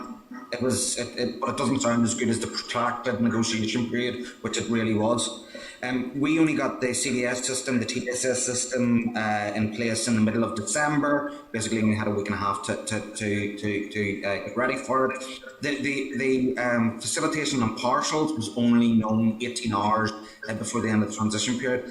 And with retail, with logistics, with any industry, this is not about flicking a switch. This is about making sure that the computer systems can deal with it, but also training up our staff. So from the person who takes the order to the person who fills in the paperwork to the person who actually delivers it, all need to know exactly what they have to do under their legal requirements. And that's a big thing to remember. The retailers and business, GPD and I, they all want to fulfill those legal requirements. On the grace periods themselves, they are working well. The fact is that they're working well because they are needed. It's not been easy in any way, shape or form. As you can tell by the tired looks from everyone who is giving evidence this morning on this issue, we've all been doing long days answering queries from members large and small, because that's what we've had to do, and that's a big thing to take away from this. The business has been making its best endeavours. Now, as far as the facilitations that needed, the digitisation is something that can be worked on. A trusted trader scheme, an AEO scheme, auditable and certified supply chain, which is what we're calling, because AEO and trusted trader make different things to different people. We need something that is suitable for Northern Ireland and as wide as possible. But that can be done, but it needs political will on both sides. We're very, very clear about that. It needs very clear evidentiary burden, but that evidentiary burden should not be prohibitive to small and medium enterprises as well. And we are, it needs to cover customs, of course, with CSS is there to be part of that. But the biggest thing is the SPS, those sanitary and phytosanitary checks and regulations. And that's where DEFRA is currently working on different models. That's an embryonic stage at the moment. However, we are making progress, and that is the thing that, as Clint said, it can't be can kicking, but there is progress that has been tangible and that is happening. On the veterinary agreement, that sort of strays into the world of politics. And again, it's what the political will is. It falls down to number 10 and also that 80 majority in the House of Commons. Now, as you know, the House of Commons actually voted against giving itself more say in trade agreements. So if this was an initial, an additional agreement, there's a good chance that it wouldn't actually go through there. However, it is, for some people would argue that it is not Brexit if there is a veterinary agreement. To me, there is, we need to sidestep politics, and that's what we do in business. For me, there is a very, very simple equation in this. If we have a veterinary agreement, it's equivalence. It doesn't have to be dynamic alignment, it has to be recognition, equivalence, and then there's a sliding scale as to how strong it can be. But the more that we have that alignment, recognition and equivalence, the less friction there is GB to NI on goods of animal origin and on goods of plant origin. And that is, it's something that we have been asking for since 2016. that if there was anything that we were going to get, we would need that something along the lines of a veterinary agreement to allow that free flow of trade. Big ask for us, but again, it's in the realms of our political masters. Aidan, thanks for that. That's a really useful overview there. And I suppose just to pick up on your final point there around the alignment, and from the beginning of this week, the export health certificates were required on chilled meats. If you maybe give us a wee bit of an update as to how that has been going. So it's going fine. So we had, as you know, we had a derogation on chilled meats, and you have to remember, people are seeing it as a bad thing, and friction is bad, but you have to remember that the export health certificate was brought in on Monday of this week. Before that, we had something called a STAMNI, which is basically a self-certification on those products of animal origin which were uncooked meats. The PNR list, prohibited and restricted list. You have to remember that those things don't go into anywhere else that is administering the single market rules. That doesn't happen. So for us, this was a derogation, which was good that it allowed that to happen. So we should have had export health certificates from the 1st of January. The reason we didn't is because it didn't exist, because nowhere else under the single market rules has that. So they're in now. They're only a small minority of products. Of course, they're costly, and they're a source of friction, but they are continuing to allow it to flow. And for us, it's also quite a good bellwether, quite a good test of how things would work out on the 1st of April if we still need those export health certificates. For all products of animal origin, and even after 2 days, we are talking that it is major struggles. We have to be pragmatic, and we have to be realistic about the challenges. We will do it, but there will be cost, and there will be possible delays, and there are a lot of moving parts that all need to fall into place by the 1st of April if this is going to work. So at the moment, yes, it's working. There's only a minority of products that need it. 1st of April is that big train coming down the tracks, and again, that can only be fixed if we have that flexibility from the EU and the UK. Thanks for that. That's useful to know. I guess just a final question from me before, and this will pick up on points made by a number of you in your opening remarks. Yesterday evening, the Assembly passed a motion calling for an overarching economic strategy to deal with the new trading realities. If I could just maybe ask how you think that it's important that we respond to the new trading realities to support businesses to adapt and to take advantage of any opportunities that are there from the new arrangements, how you view that should be done, or what specific ways that businesses need to be supported in line with the new strategy in respect of that.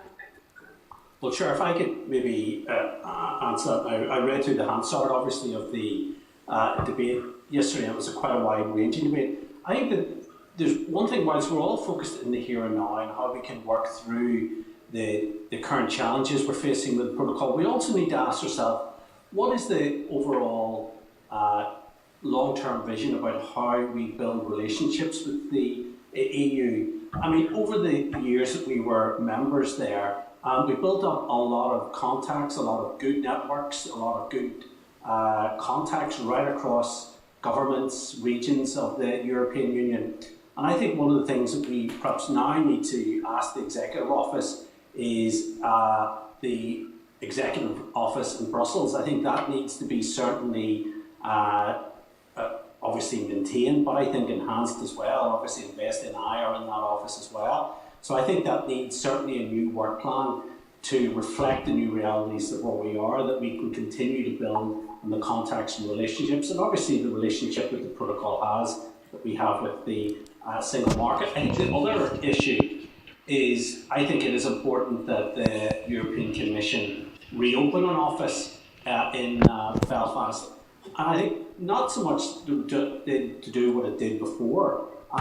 It has to reflect the new realities that we have left the European Union, but also that we are part and have a relationship with the single market. But also, you know, if you reflect that we have a Chinese consulate, we have an American consulate, we have a Polish consulate, you know, all big, huge players in the global scheme of things, but we don't have an office from the European Commission, and obviously, you know, let's not forget that's a market of over 450 million.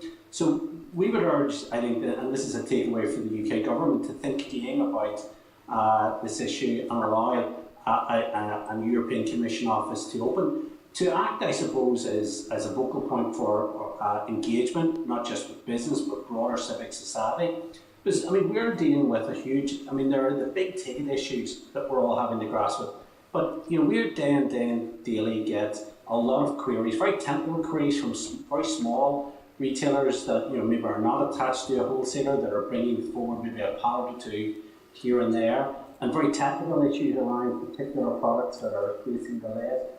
And it is probably difficult for us to get immediate answers to that. I think that if we had a European Commission office that could help deal with those queries, but also act, you know, as a key part of that new relationship that we, as a region, need to build, not just with the EU, but I think with the rest of the world. I think I've said that in my opening remarks, we have a vision that we want to see Northern Ireland as an open, global-facing region that is the gateway to the EU, that plays at all the good relationships that we have in terms of the UK, the island of Ireland, that our connectivity with North America. So I think whilst we're very focused in terms of where we are with the problems, I think we need to start asking questions. Well, what does that long-term vision look like?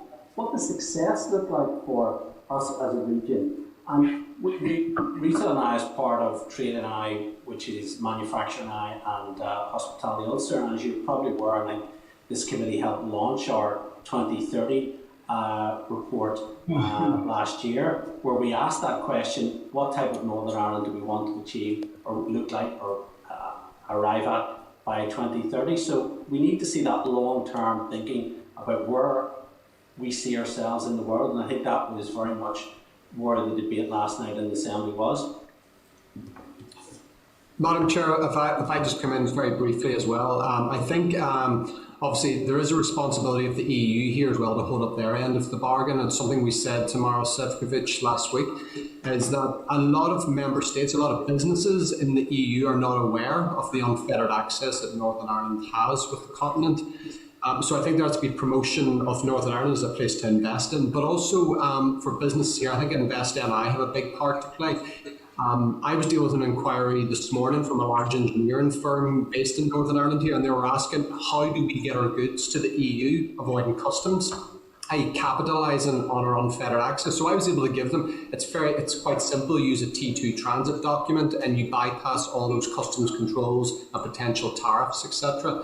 So I think that there is work, obviously, for Invest NI, but also we have to put pressure on the EU to, stick to their end of the bargain, really. Chair, could I just pick up on Seamus' point there? I think it goes to the question you asked before Glenn's answer, which I think is around the sense of urgency that needs to accompany this, because we're looking at a lot of businesses that will disappear unless they get to the settled end state quickly. I think that's something that the committee could beneficially do, is keep that pressure on everywhere it can be to get through where we're going and get to the settled state at the end quickly as possible. Because an opportunity, if it's not seized, is lost. Thanks for that. No, that's something that we can pick up on and reflect some of those points after today's meeting with the Minister and to the Executive and to Invest as well. Okay, so I'm going to bring in some other members for questions. Is this my list? Yes. Sinead, can we bring Sinead into the spotlight, please? Just lost connection. Oh, sorry, we'll come back to Sinead. She's lost connection. Can we bring in John O'Dowd, please? And can I just ask anybody who's not speaking to mute, because there's a wee bit of feedback coming through when people are speaking. Thank you, Chair, and thank you to you all for your presentation. Very informative, and it's crucial that we have real-time informed evidence being presented in relation to the protocol, the opportunities presented by the protocol and the difficulties presented by the protocol. Listening to some media reports, you'd almost believe that we require UN food drops or a Berlin-style blockade buster operation to go ahead instead of the reality that has been outlined by yourselves today. I have a couple of questions, and they're largely around the same issue as the chair raised during her last question. And it's around how the executive helps businesses to, for the want of a better term, exploit the opportunities presented by the protocol, how we create jobs, businesses, prosperity for the people who live here. And added to that, if we continue to ask for or lobby for extensions to the grace periods, is there not a danger then that businesses, and indeed the mindset becomes that we can put this off to another day, and we're looking at a problem rather than looking at an opportunity? So while I understand the rationale for extending, or the call to extend the grace periods, I think there may be unintended consequences of that. What would your views be on that? I think if I may just first, I think it's very clear, and I think we've all said it, that this cannot be can kicking. I think that it goes back to those 4 points. The first one being immediate stability, and that is through those extensions to the grace periods, but it has to lead to certainty, and that certainty is not just for Northern Ireland business, but for those people who want to invest in Northern Ireland. There are some great opportunities that are going to come, especially if you are in the manufacturing sector, especially if you're adding value and then selling into GB or to Ireland or the EU. And that's very clear. But one of the principles in which the Northern Ireland Business Brexit Working Group was founded was no sector left behind. And what we need, as far as those grace periods, as far as those facilitations, is to ensure that we take all sectors with business with us. There are going to be some changes. It is a new trading regime. It's the biggest economic shift as far as supply chains and how we trade since the foundation of the state 100 years ago. What we need now is to make sure that we do get enough immediate facilitations to allow a strong trading system to occur. On the opportunities, what we also need, and what was severely lacking, if you look at the millions of pounds that the Westminster government spent on the campaign, Get Ready to Trade with Europe, they did not have a Get Ready to Trade with Northern Ireland. Similarly, the EU admitted that they hadn't done something similar. And what we have asked for, as well as the intimate technical communication that we need with both the UK government and the EU, is that they actively promote Northern Ireland and our position with access to both markets, to both EU member states and to GB companies and GB investors. And we have that undertaking from them that they will do that.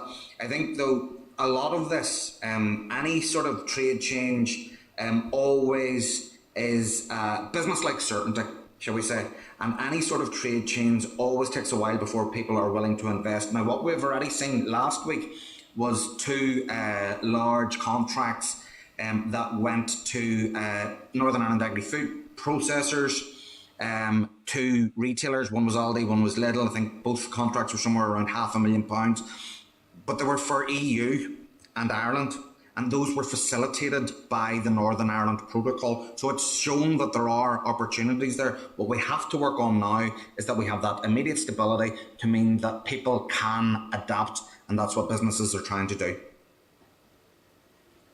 Thanks, Aidan. I think Aidan's covered off most of the points on that. The one I would say, though, is to your first question, which was about the what the executive should be doing in regard to jobs. I think one of the key things is to avoid losing jobs unnecessarily because of the application of the protocol. So we have a member who is a wholesaler.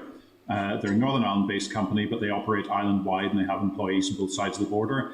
They bring in about 7,000 product lines, and 10% of their staff are now focused on doing the paperwork to continue to do that. And because of the way they operate, they bring stuff into their Northern Ireland-based warehouse, so it's not clear whether it is at risk or not until they get the end customer, which could be either side of the border. So that business is looking now at the prospect of having to become a Northern Ireland-only company and give up its business in the south simply in order to minimise some of the disruption it's facing. So that's the sort of one where, rather than looking about growing jobs in another business, let's protect those ones by making sure the protocol's operating effectively. Well, I accept and fully understand why yourselves will represent your businesses and do that. And I'm certainly not seeking the loss of any jobs or the loss of any sector.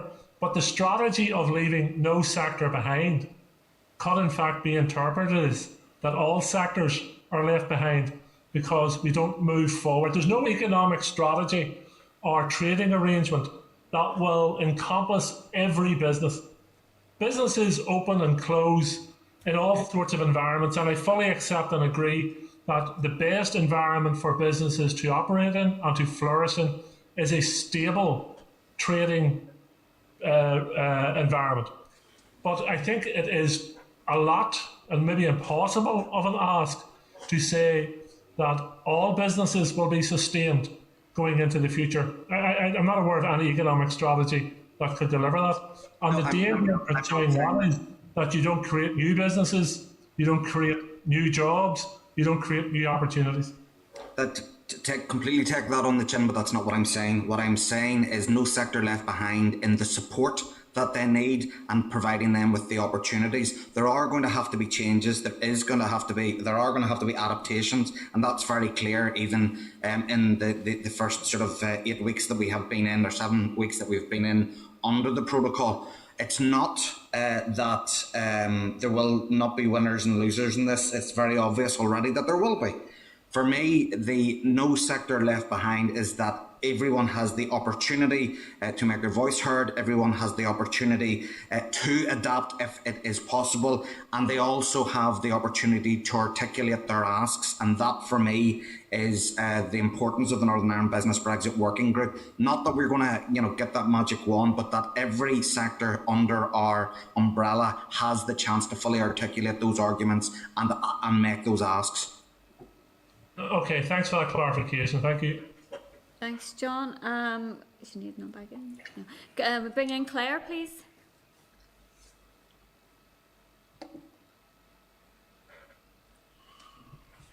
Oh, sorry. Thanks, Chair. Thank you and good morning, everyone. I'll declare an interest here. I'm actually a member of FSB.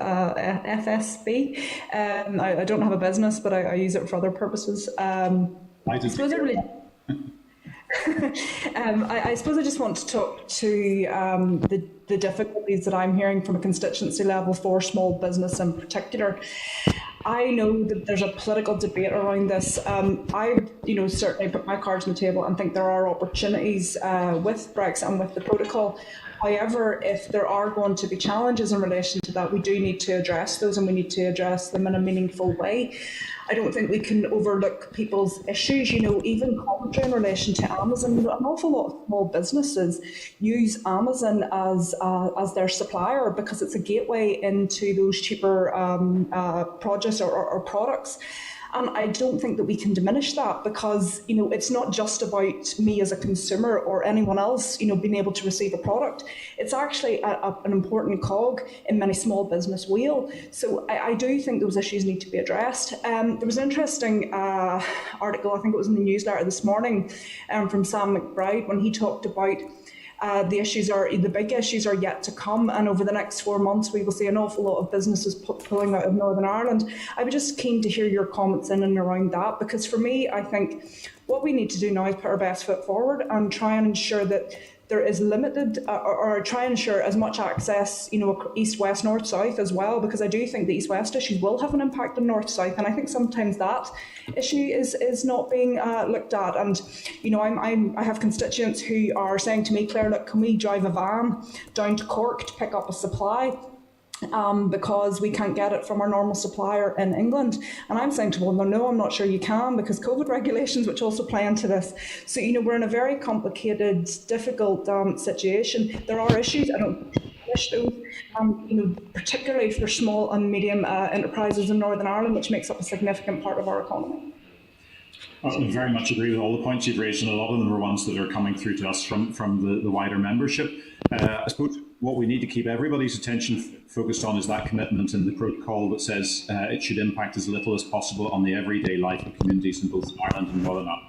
Keep that as our sort of guiding light throughout the negotiations and see what we're trying to achieve. Your point is very well made about Amazon. So I had a business phone me a couple of weeks ago. They were needing fragile stickers. They got an order on a Saturday morning for some product that had to go out on Monday morning. So they needed to get fragile stickers to put onto that product. They went online onto Amazon, thinking using their Amazon Prime account, they could have it delivered on Sunday and use it on Monday. The first 6 stockists that had the right product said they were no longer serving the Northern Ireland marketplace. Now, that was despite there being a grace period in place for parcels. But that business, or those 6 businesses, had taken the decision that dealing with us here was in some way complicated and was something they were no longer going to do. And so that's a risk that we have. We'll see that starting to multiply out if we don't get a permanent solution in place as quickly as possible, so as people know there's a new steady state that they're operating with. But I think you're also right that a lot of small businesses will use Amazon as the marketplace both to buy and to sell their product. So where it's going back to that purpose of what the commitment in the protocol about impacting as little as possible, we need to make sure that when it's actually of no risk and no potential leakage to the single market, that we just allow that to be facilitated. And that's the pressure we need to keep onto Maris Shevkovich and Michael Gove to get to that point as quickly as possible, so we don't see destruction of businesses on the way to whatever that new situation is going to look like. May I come in on the newsletter piece? That you mentioned there, Claire, we need to be really, really, really careful with the language in this. Okay.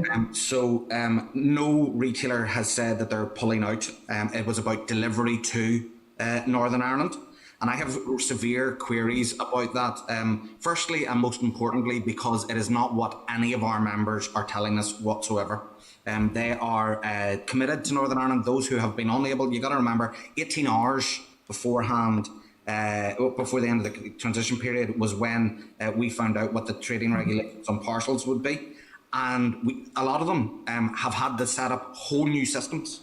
Even the biggest guys have had to set up whole new systems because they don't usually deliver outside of the UK Customs Union and single market. And to be fair to them, they have worked very, very hard to come back online. But let's look at the poll you're talking about. It was done at the start of the year. When everyone was under severe pressure and a lot of things have been levelled out. It was not done by a polling company, it was done by a marketing firm. We don't know how much they traded with Northern Ireland beforehand. Were they sending 2 or 3 parcels a year, or were they doing lots of business? We don't know the questions, how those were weighted. And I think that the biggest thing is that it is not reflective of the experience of our guys. I'm sure Roger and Glenn will want to come in as far as the experience of their guys, but for us, we do not recognise that headline or that poll as being anything to do with the reality. And again, I'll underline that point. It's not about people pulling out of Northern Ireland. It's about some had said they wouldn't be able to deliver to Northern Ireland, but we would repudiate what that says. Claire, if I come in there as well, you mentioned about the parcels side of things. That's a good example of why we need the grace period, because some people ask, why do you need a grace period? You're kicking the can down the road, but we need it for practical reason. And I'll give you one for the Express. So for the Amazons, the DHLs, the Hermes, etc., is that HMRC are working on a new IT system, especially for the fast-paced carriers who move that stuff. And they actually it's called the Super Reduced Data Set for Business to Consumer Parcels. And if you're an express carrier, you'll be able to avail of this IT system. Now, HMRC isn't going to have that system ready until Q4 this year. So that's why we need the grace periods. It's not to try and put our head in the sand, but it's so that HMRC and other stakeholders can play catch up. Because like Aidan said there, the courier companies and the parcel operators only got guidance on New Year's Eve about what they faced on the 1st of January. I mean, Claire, maybe if I could just add to that, I think Aidan's absolutely right. I mean, that newsletter article, I think there certainly should be a very strong health warning about it. I mean, we were engaging with the Consumer Council quite early on in January, And certainly those early days, Nathan's absolutely right, those regulations came in the 31st of December, hours away from this becoming law. So I think we had a situation where it was over 100, I think, retailers that were saying there's delays while we get this new system fixed. That number has dramatically come down and is changing all the time. And I don't think that misleading headline in the newsletter particularly helps.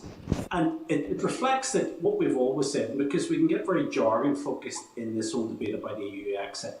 What does it mean at the end of the day? It means quite simply that ordinary working families can get their parcels when they need it. And particularly, obviously, if you think about this in the context of lockdown, where many more families are relying on mail order for a variety of products, and I'm hoping that with the restoration of Click and Collect on the 8th of March, that would certainly help local businesses. But I think as well, ultimately what it means, and for many of our food retailers, it's about ensuring that ordinary working families don't pay more for their grocery and their food and other important products. That's the end of all of this. That is where we need to be always keeping the focus on, is an EU exit that works for business, but also an EU exit that works for ordinary working families, but many consumers. Yeah, okay, thank you. And I appreciate you kind of providing balance to that article, because I think that's important to put that on record. And I do agree with you insofar as the preparedness around this. This was very last minute.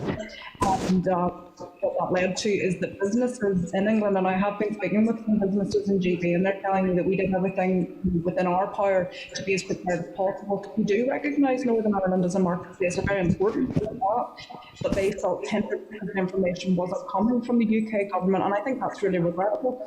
And I would hope to see the UK government put more supports in place for those businesses, because again, it's not just about Northern Ireland, it's about the businesses across the GB coming, back and forth, and also, into Ireland as well. I think, that's an important consideration. Again, just to kind of hit home about the concerns that I have about diminishing the issues around small businesses.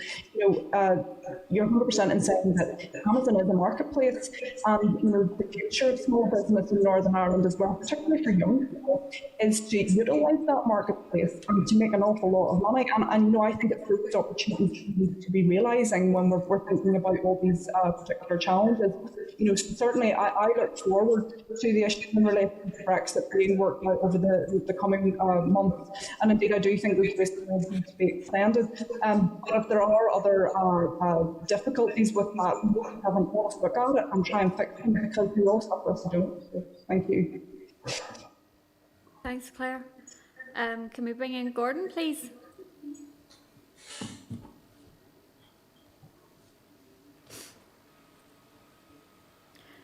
Gordon, I think you're on mute. Sorry, that's better. Can you hear me now? Yeah? Yeah, we can. Yeah, thanks very much, everyone, and everyone's contribution. And say, I was just saying, we're all disappointed we can't see Aidan, but no doubt we'll see him on the news tonight. But I think that argument on the amount of coverage a person can get. And maybe you're limited on the coverage you're getting today. But I do welcome your statement that Northern Ireland business did not want the protocol. I hope you remember that. You keep putting that message out there, Aidan. I know you will. We can rely on you.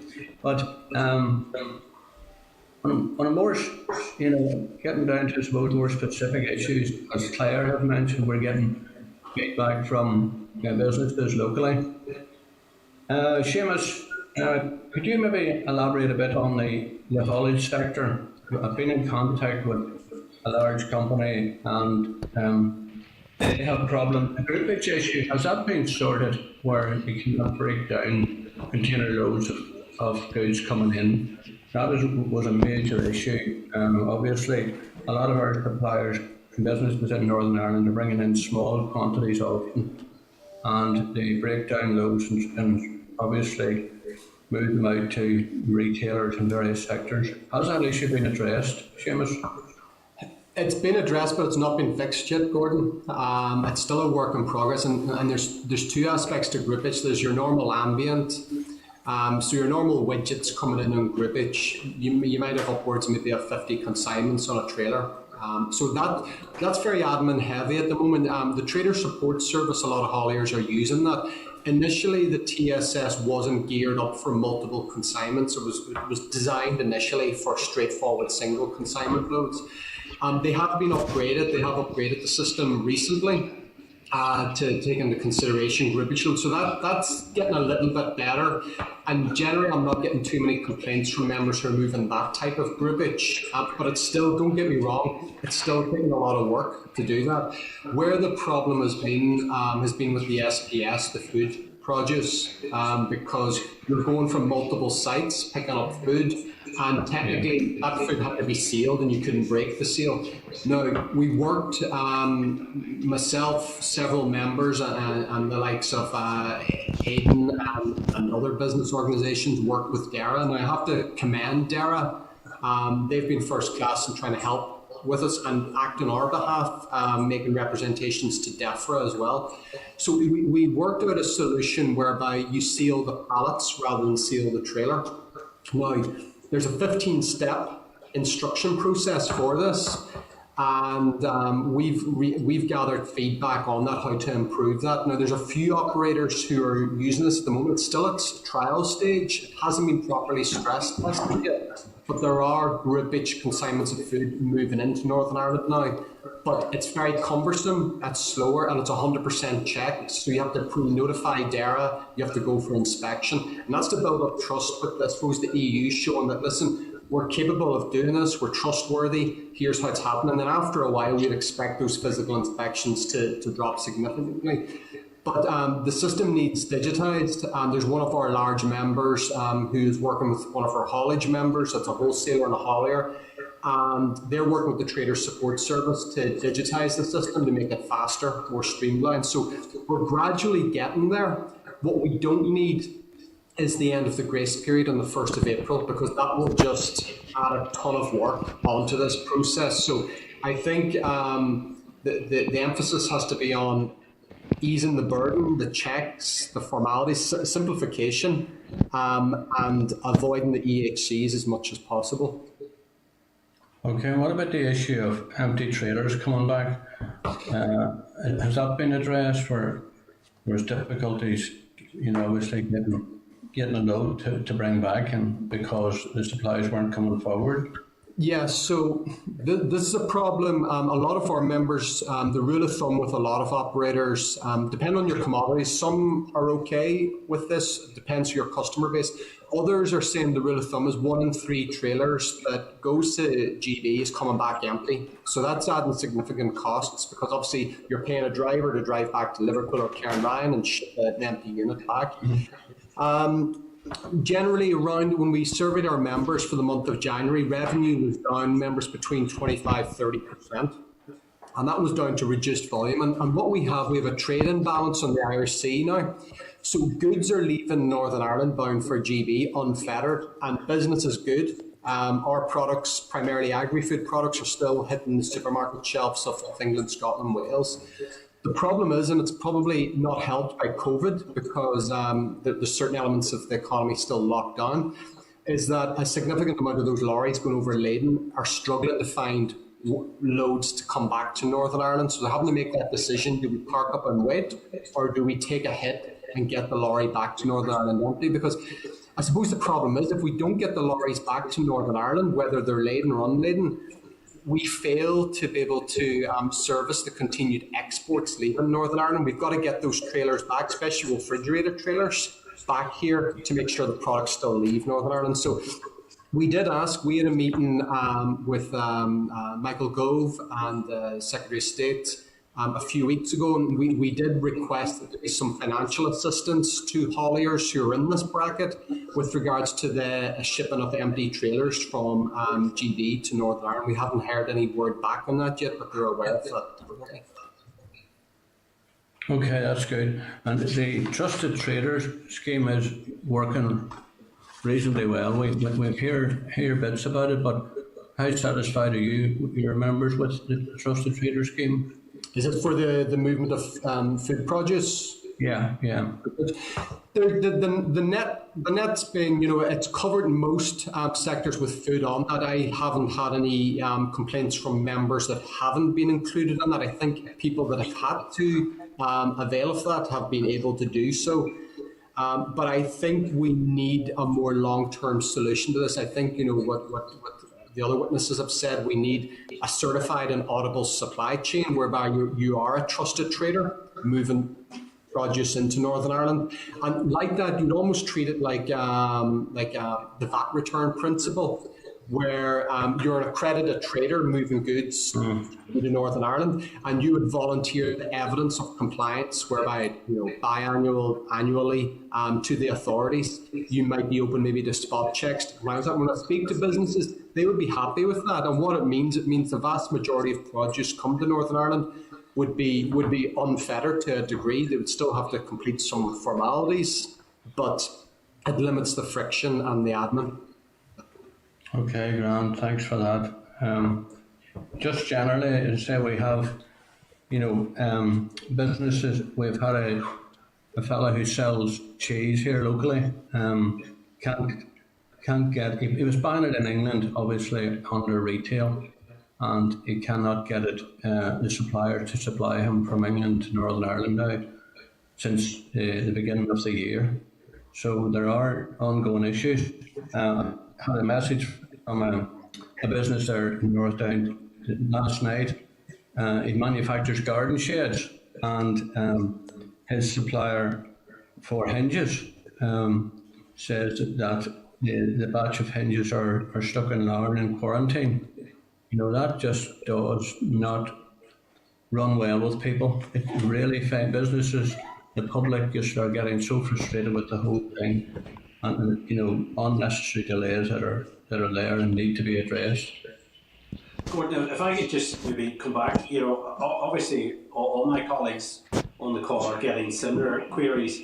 I mean, we're getting calls from members, who have small run small health food businesses that can't get vitamins and other supplements through.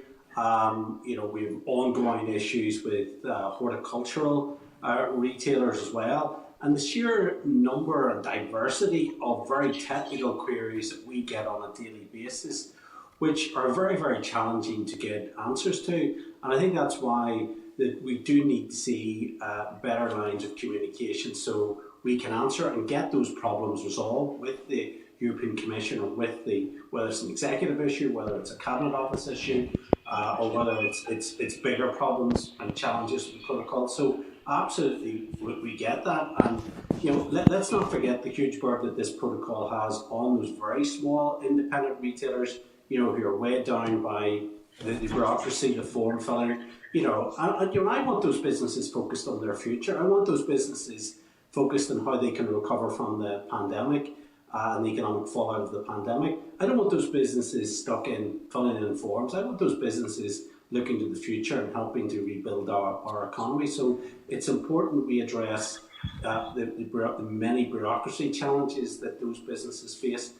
And we need that level playing field for all businesses, large and small, to make sure that they can make the best out of this difficult situation.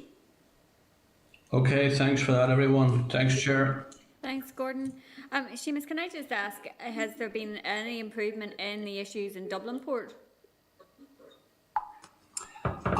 Slight improvement. I have spoken to some operators this week who would historically use Dublin Holyhead for their Northern Irish trade.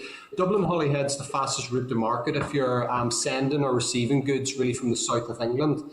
A lot, because of the problems with Dublin, especially in January, they started rerouting via Cairnryan and Liverpool, but they were incurring additional costs with the additional mileage, etc., and drivers' hours. Some operators are now taking the decision to move back to Holyhead, Dublin, but Dublin, the Dublin routes are still about 50% down year on year. There's still a lot of traffic avoiding Dublin Holyhead. The checks at the moment, we do have a sister association in the Republic of Ireland, FTA Ireland, They said the level of checks is around about 15% now. But the problem with Dublin, I suppose, it's not because Northern Ireland is a lighter touch than Dublin. It's to do with the IT system. There's what they call the IT system in Dublin is AIS. And basically, that's been unable to cope with the sheer volume of declarations going through it at peak times. So at the moment of Northern Ireland, we have grace periods. We have the grace periods on parcels, and on a lot of the SPS issues. Dublin doesn't have those, so there's a higher level of declarations having to be made, and that AIS system has crashed a number of times, leading to trucks being delayed. We had one member of ours from County Tyrone had lorries parked up for 2 nights in Dublin Port with their drivers. And that wasn't even a load coming to Northern Ireland, it was a load coming from Wales to Donegal, but they were just caught in the middle because of this IT glitch. So there's slight improvement there, but there's still a lot of work to do. And what I've said to departments here in Northern Ireland, we really have to learn from the mistakes being made in Dublin and the issues there, because ultimately we might have to face some of the obstacles that they have. All right, no, thanks for that. That's good to get that update. I think Sinead is back with us. Sinead, do you want to come in now?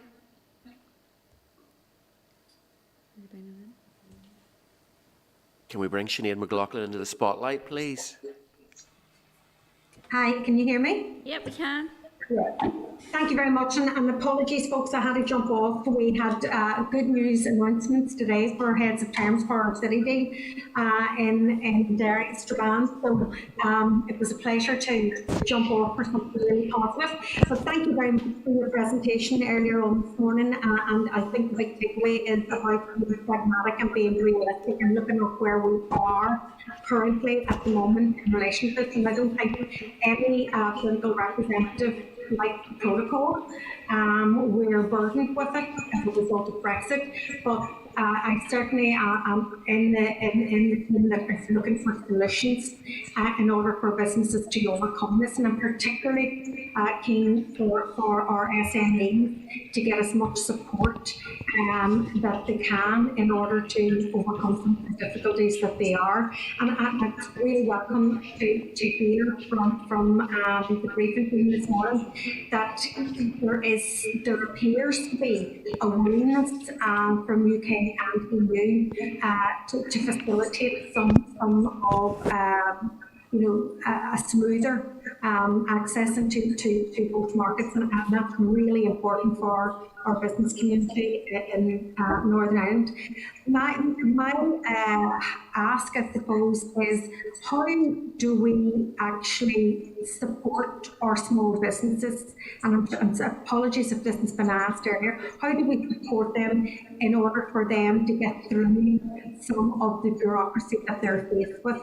What training can we give them? And I had a call from a local firm yesterday, and they want to do the right thing. They want to complete the forms properly, but they're kind of swimming in the dark. They don't know who to turn to in order to get some of the questions that they want answered.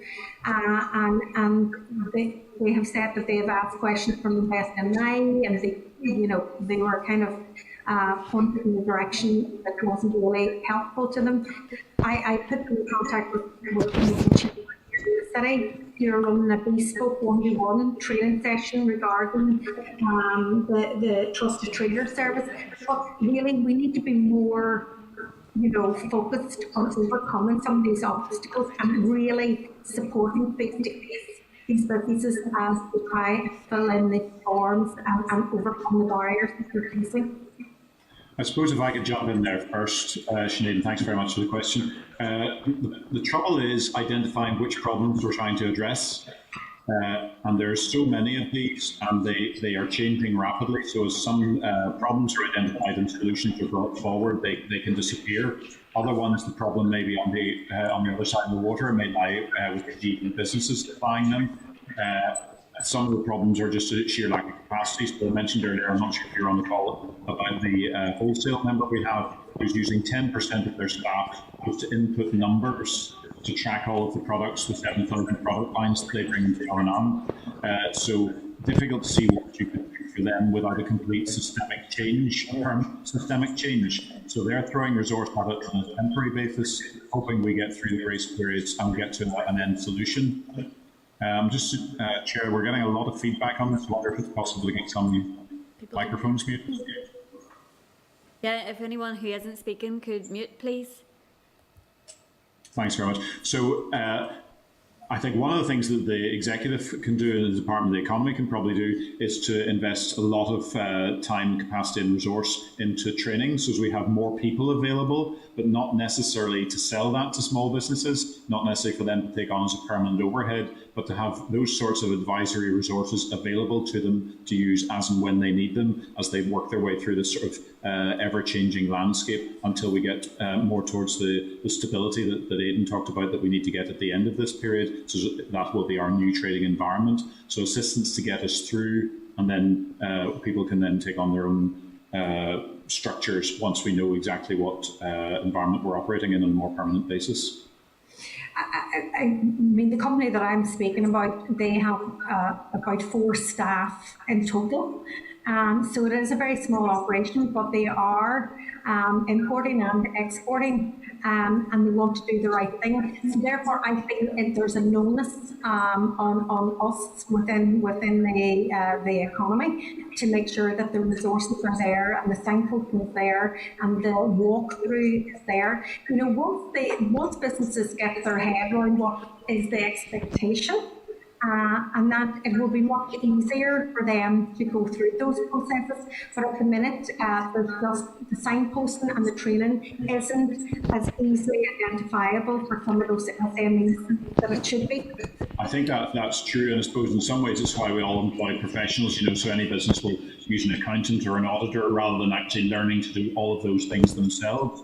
And the risk, therefore, is that you end up needing additional bureaucracy just to be compliant, and that may make you uncompetitive and destroy your business in any case. So I think what we need to keep our focus on, though, is simplifying the system. So Seamus made a point earlier there about how, if you think about the entire tax system is based on trust. People have to retain their own records, they have to make their own commitments, they have to declare what they owe, and then they have to pay it. But they're also required to keep records for 6 to 7 years to go back to demonstrate that the claims that they submitted were valid. And I think that if we can get those sort of fairly light touch processing systems for a whole range of the requirements that are being introduced here, then that will actually make it more reliable and more feasible. So part of it is sticking faster issues like staff and training and so on to get us through the current period, but the real focus has to be on getting a much better system to operate in the longer term. Well, I have a great deal of trust on the business community. You know, we see them every day operating various systems, the VAT systems, etc., and they will overcome some of these difficulties at the moment, and they'll find ways of doing business effectively. It's very important too, and you know, I don't know if we talked about it, but the opportunities of selling this place as a place to do business in major world markets, the UK and the EU. I think that's really important to keep that goal ahead of us as well. But definitely, there are problems, there are barriers, we need to overcome them, we need to get in solution mode and knock them off one by one, because I don't think the protocol is going to waste. We need to make sure that our businesses are not negatively affected, and every opportunity must be sought in order for us to be competitive in world markets. Sinead, if I can just add there as well, there's one thing we've made clear to government as well, is that a lot of SMEs are falling through the crack really with regards to information, because they'll pick up the phone and they'll call the Trader Support Service for some kind of type of bespoke advice. And the TSS doesn't do that. It's scripted questions and answers you will get. So then they're told to call a customs agent. But a customs agent, they're busy right now and they don't have time to sit down and give someone almost like a consultancy-led advice as well. So they're kind of stuck in no man's land. And a lot of the time they'll be picking up the phone to me, Roger, Aidan and Glenn really. and we're not always equipped or have the time as well. So we've said, either through, either the Trader Support Service, InvestNI, or another outlet, that there is some type of additional funded advice for those SMEs who just need that, whether it's trading with GB or with the EU, just to help them along, because it's not there at the moment. Yeah, absolutely. I think there should be an emergency helpline where you get one-to-one advice, and it's something that I think the Economy Committee needs to feed that right back into the department now. It's pressing, it's urgent, and businesses need help. I mean, Sinead, just if I could endorse what my colleagues have said, in the last 24 hours we've got queries from Violet's to Vitamins in terms of very small businesses and very small independent retailers. Very technical nature of the questions, and I think if you put it into context, we're also dealing with a huge amount of information out there in relation to the pandemic as well. And it's how you get that information out in a way that can be utilised by small business. But I absolutely think between the Department of Economy, DEFRA, there needs to be something there that is centrally done, a helpline of experts, because for many of those businesses who operate under very small margins, who are the hardest hit with the pandemic, who's as I said at the start of this here, many of our members are facing this sort of perfect storm of pandemic and protocol. We need to ensure that we hold their hand, we get them through this, we answer the questions and try and get their business back on track.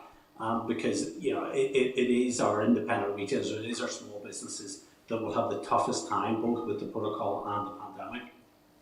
And just finally, I have to say it again to the business bodies that are here and others that are not here. You're doing a very good job. Once again, you're ahead of the politics that exists here and the politicians. You need to keep at it, you need to keep doing it and find solutions for these businesses, and it's really important because it's jobs. At the end of the day, it's jobs.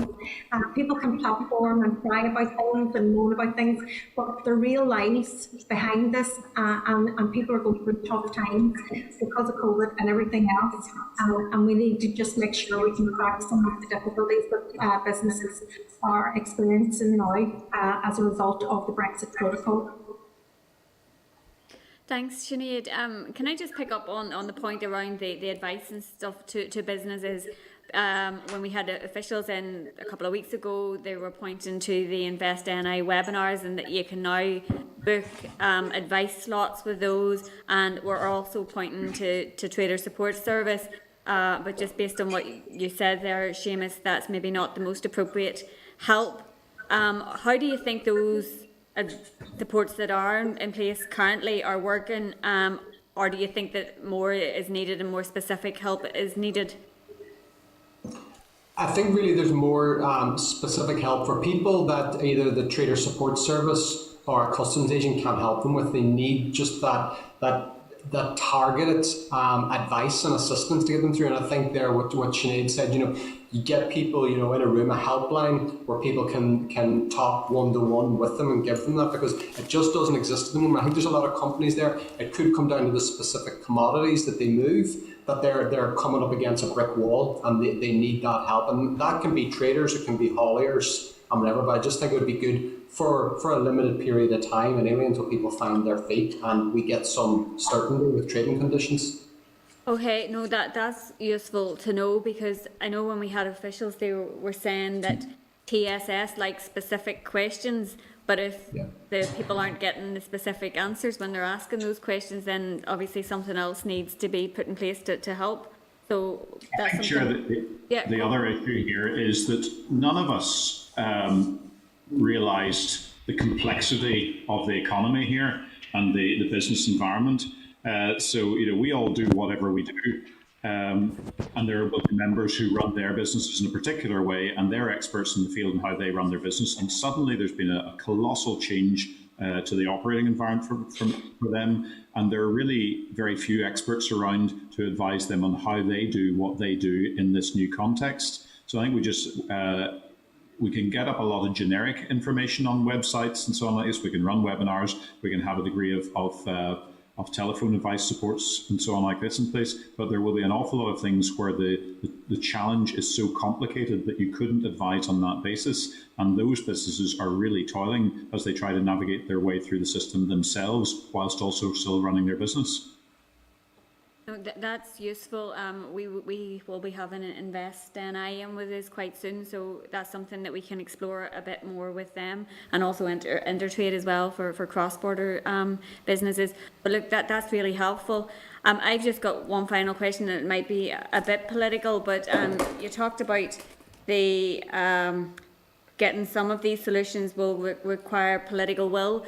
How do you think the appointment of David Frost will impact on reaching some of those agreements around flexibilities that might be required? Dum dum dum. That's quite the question. Thank you very much, Madam Chairwoman. So I think we are moving. One of the saving graces of Minister Gove is that for all of the ideological decisions that he makes, there is a baseline of pragmatism there. I think that we have to remember that Lord Frost comes from a different position ideologically. Lord Frost comes from a different way of negotiating as well. But there is an inherent difference in how the EU and the UK negotiate things anyway. So the EU will, the UK will go in with a big list and they will ask for the moon and the stars, and if they get the sky, they're happy. Whereas the EU, and it's by basis of how they're made up, that they have to take 27 countries with them. They agree a principle and then they extrapolate out from that principle based on trust. So very, very different ways, and it's one of the inherent frictions in the whole of this process is not just what they're asking for, but how they're asking for it. As far as Lord Frost himself is concerned, you have to remember he doesn't come into post until the 1st. There's a very, very, very significant meeting happening today, which could be deliver an extension of the grace periods or look at other facilitations. We don't know what those are going to be. And that's going to be happening this afternoon following yesterday's specialised committee meeting. For me, the fact that we now have an agreement in principle to have some sort of formal communications with both the EU and the UK, that provides me with a little more solace in this, in the fact that we will have a direct line to communicate our concerns and also our solutions and the opportunities. So that's made me be slightly more sanguine about it than I perhaps would have been. The only other thing to add is that the reality of trading and the reality of what Northern Ireland business community and what Northern Ireland households needs has been really well articulated by the Northern Irish business community, the Northern Ireland business community, to the point now where I feel that it cannot be ignored. And I think that the challenge for us as a business community is to continue to keep us in centre of attention. If you remember, in January 2020, the Northern Ireland Business Brexit Working Group came together to break the narrative that Northern Ireland was sorted under the protocol. We had to come together again this year to break the narrative that either Northern Ireland was completely sorted or Northern Ireland was starving, and that we have done. I think it is on us then to continue to push these messages. So while there will be a change, no doubt, there will be a harder, more robust style of negotiation. The base level and the needs of Northern Ireland business have not changed. No, thanks for that, Aidan. And you reminded me of something I did want to ask you. It was about that engagement with business, the formalised engagement with business. Does the Joint Consultative Working Group, is that a channel that does that, or is it something separate? I believe it is going to have to be something separate, quite simply because the Joint Consultative Working Group has not met with us. The Joint Consultative Working Group seems to be very cloak and dagger, where we know that the Joint Committee will take their decisions in camera, and we will not have the ability to go in and speak to them. However, the Specialised Committee Working Group and the Joint Committee Working Group should be available to hear arguments and concerns from business. That has not happened, and that is one of the reasons why since last September we had been asking for a formalised communication. It now remains to be seen how that will be delivered, but for us, the JCWG is not doing what it needs to do. Okay, thanks for that. And Christopher is looking to come in. Sorry. Oh, sorry. Yeah, I'll bring you in after Christopher. Thanks, Sinead. Sorry. Can we bring Christopher into the spotlight, please?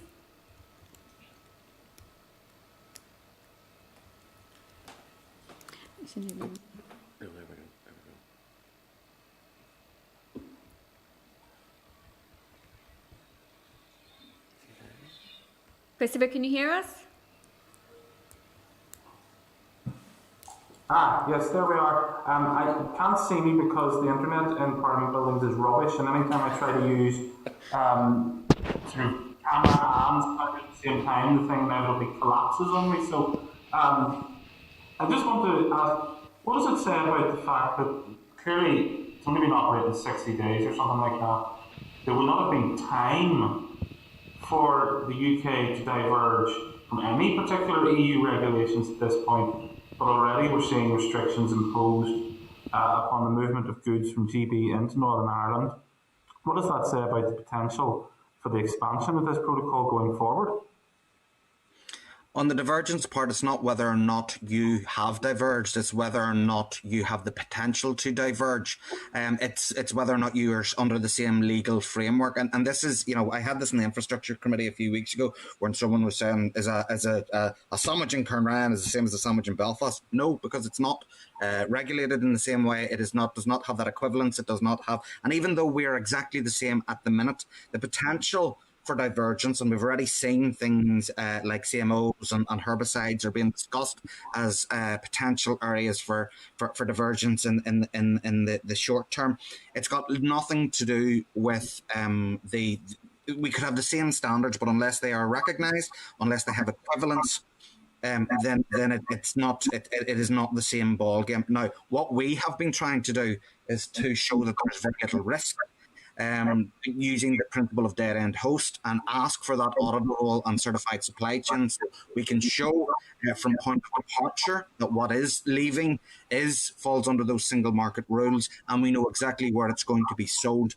So there is that burden of evidence on us, but it also provides that robust evidence to the EU. And I'll give you an example of how that works. And for example, I don't think the newspapers made enough of this last week when it happened. Last Monday, we had the agreement between the EU and the UK on data equivalence.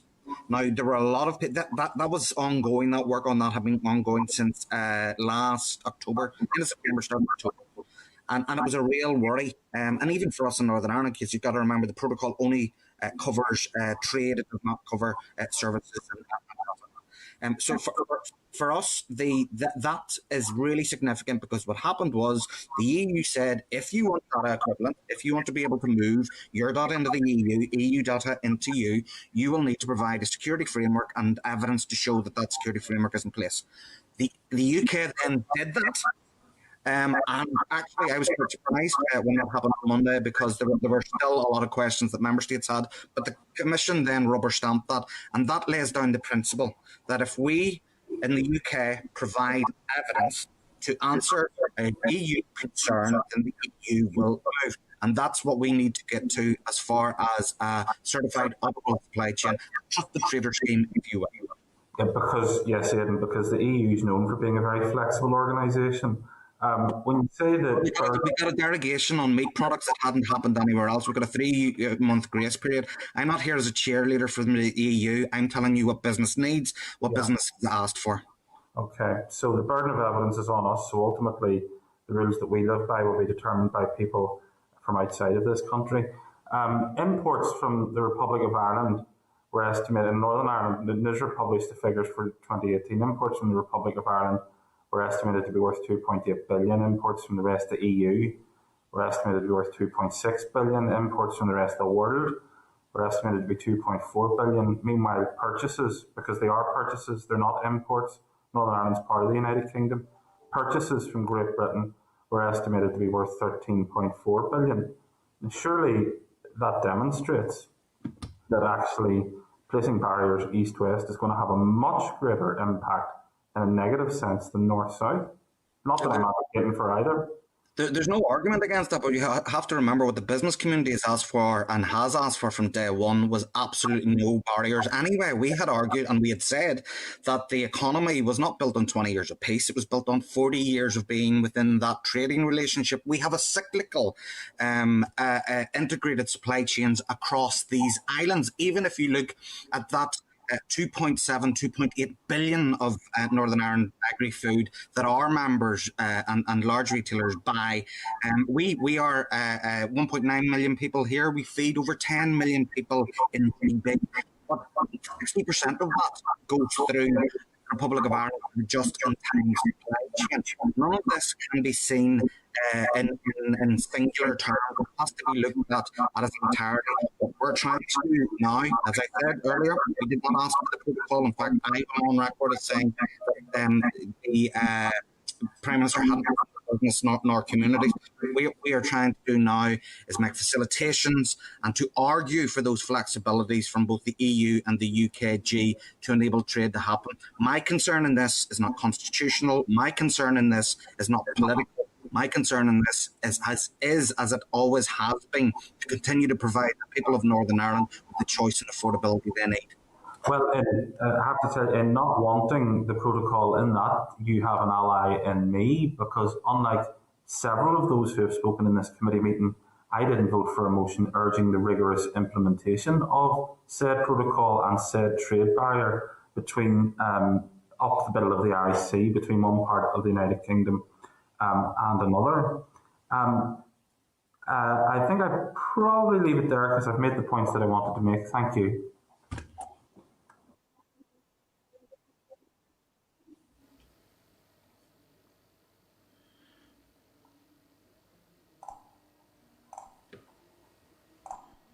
Can we bring Sinead McLaughlin back into the spotlight, please?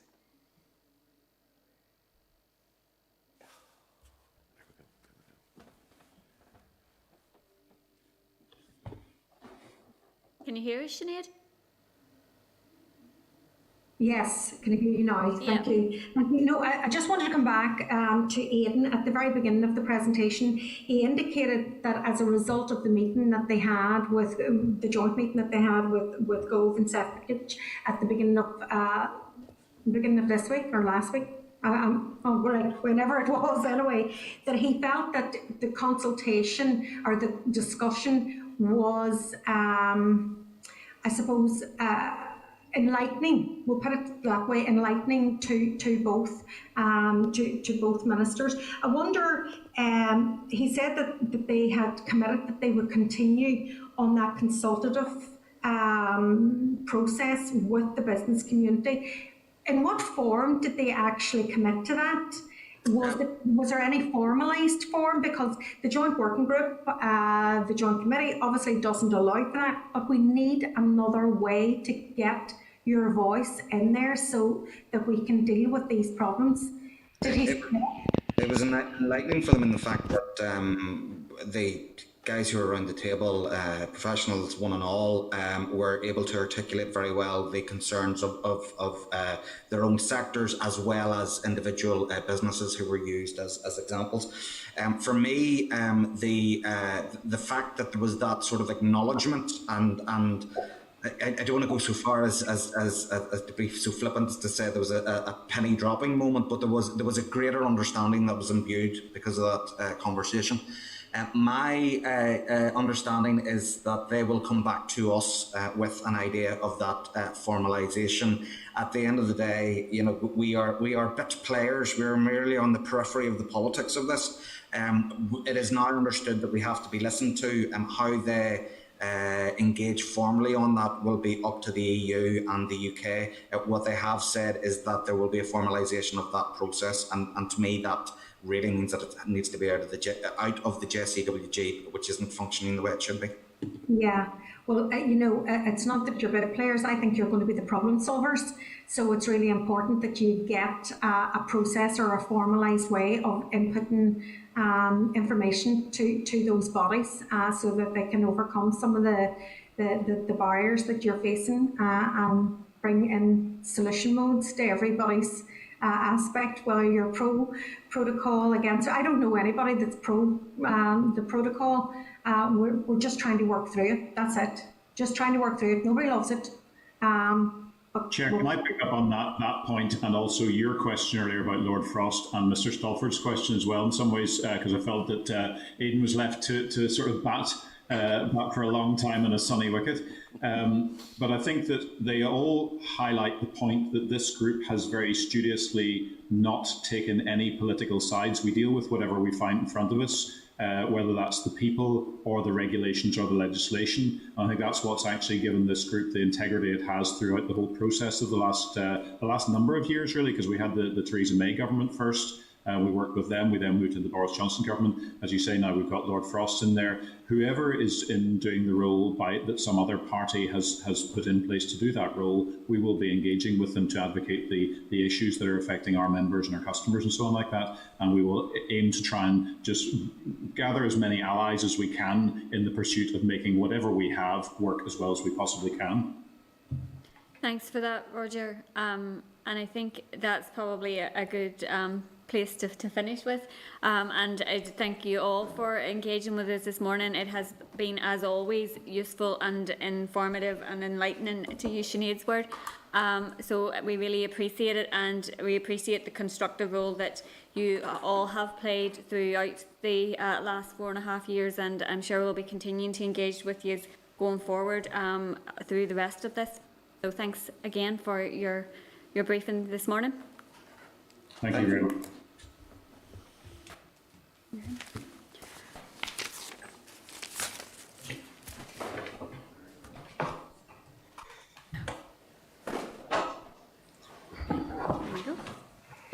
Okay, Peter, is there any actions that we need to agree coming out of that? Chair, there's a few things that I want to bring back. We have Invest and Intertrade in next week, and there's some issues there that are direct questions for Invest. Bearing in mind, that a response in writing might take longer than next week, it might be a case of it's more efficient to put those in the clerk's memo for that briefing, to highlight them again to members, just so members can bring them direct to Invest. That might be a more useful conversation if members are content. Yep. Yeah. There's a couple of other bits and pieces that we'll also pick up with HMRC TSS when we have them in on the 24th of March around IT systems and so on, and data sets. And again, we'll bring those forward when we have the memos for those as well. But I'm talking to TSS tomorrow, and I'll bring up that issue of the new, and I'm going to get the name right, super reduced data set, and also their new computer. I think it also had a name, but I can't remember it now. But we'll bring those back as well, Chair, just to keep members fully and more frequently and regularly informed. Okay. And Peter, we're expecting that briefing from TSS and HMRC. Yeah, that's the 24th, and we're doing that, Chair, as a concurrent with infrastructure and ERA committees.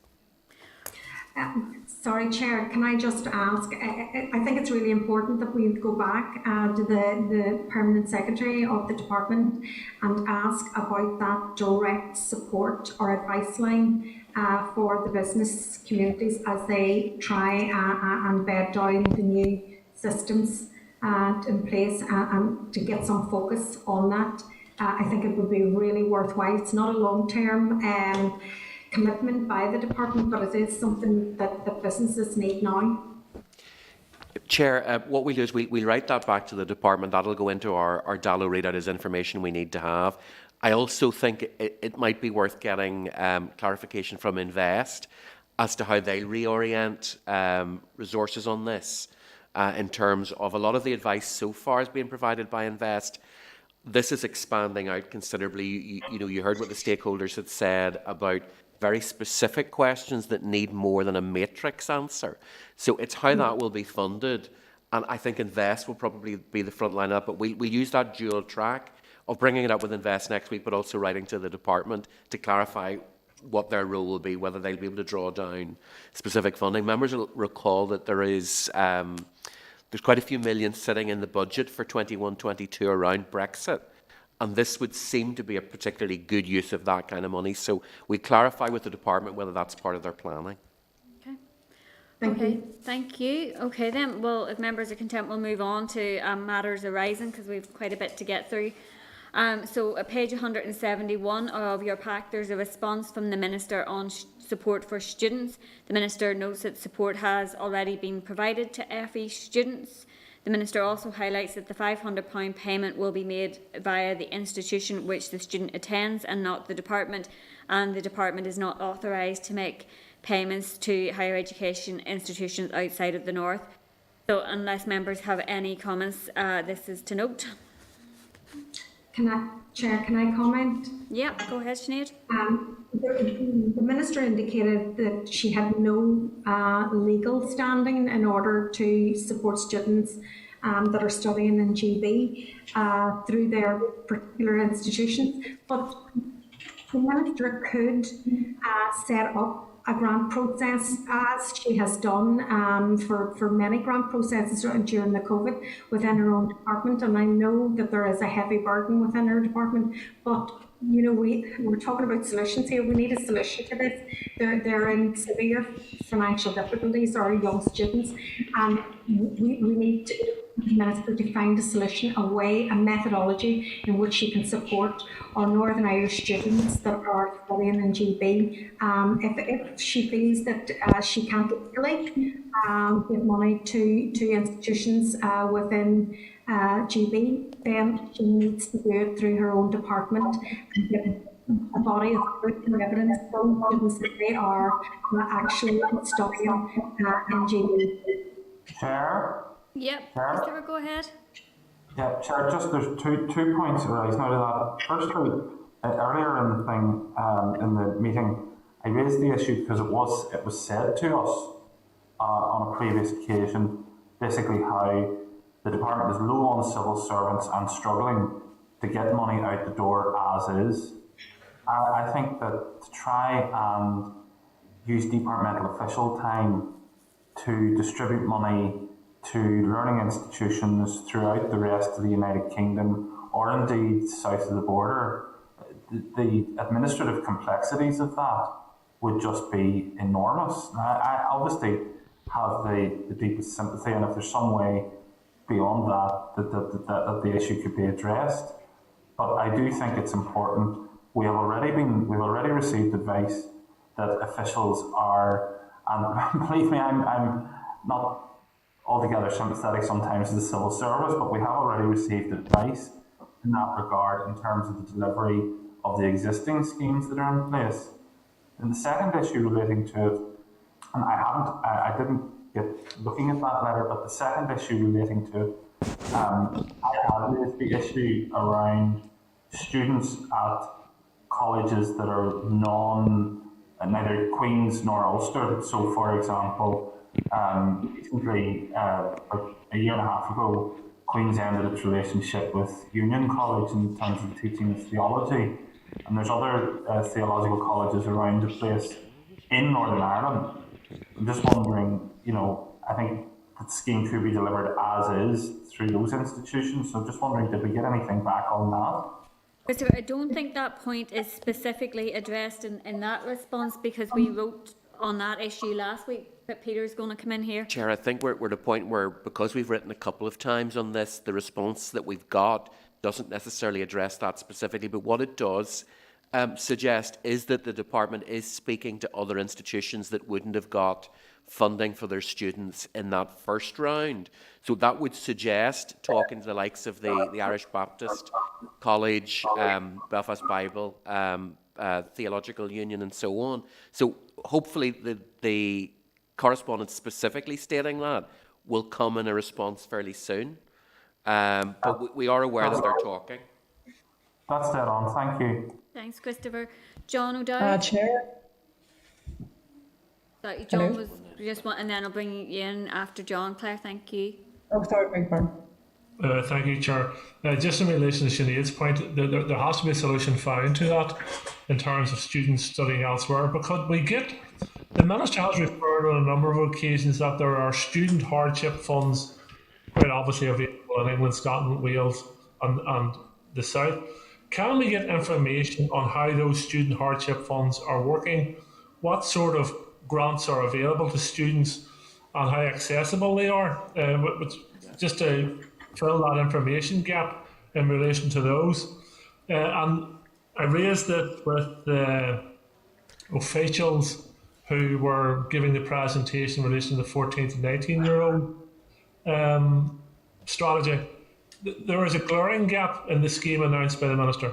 Those students studying full-time who are not studying higher education have been left out, and I think that's grossly unfair, as have part-time students studying have also been left out. I think that one is probably more difficult to resolve because of the different statuses of those students, but I think it's something that needs to be looked at. But certainly students studying in colleges, further education colleges who are not studying degree level courses have been left behind, and that needs to be resolved as well. But I would like information on how the hardship funds are working in England, Scotland, Wales and in the South. I think it will just help us fill that information gap.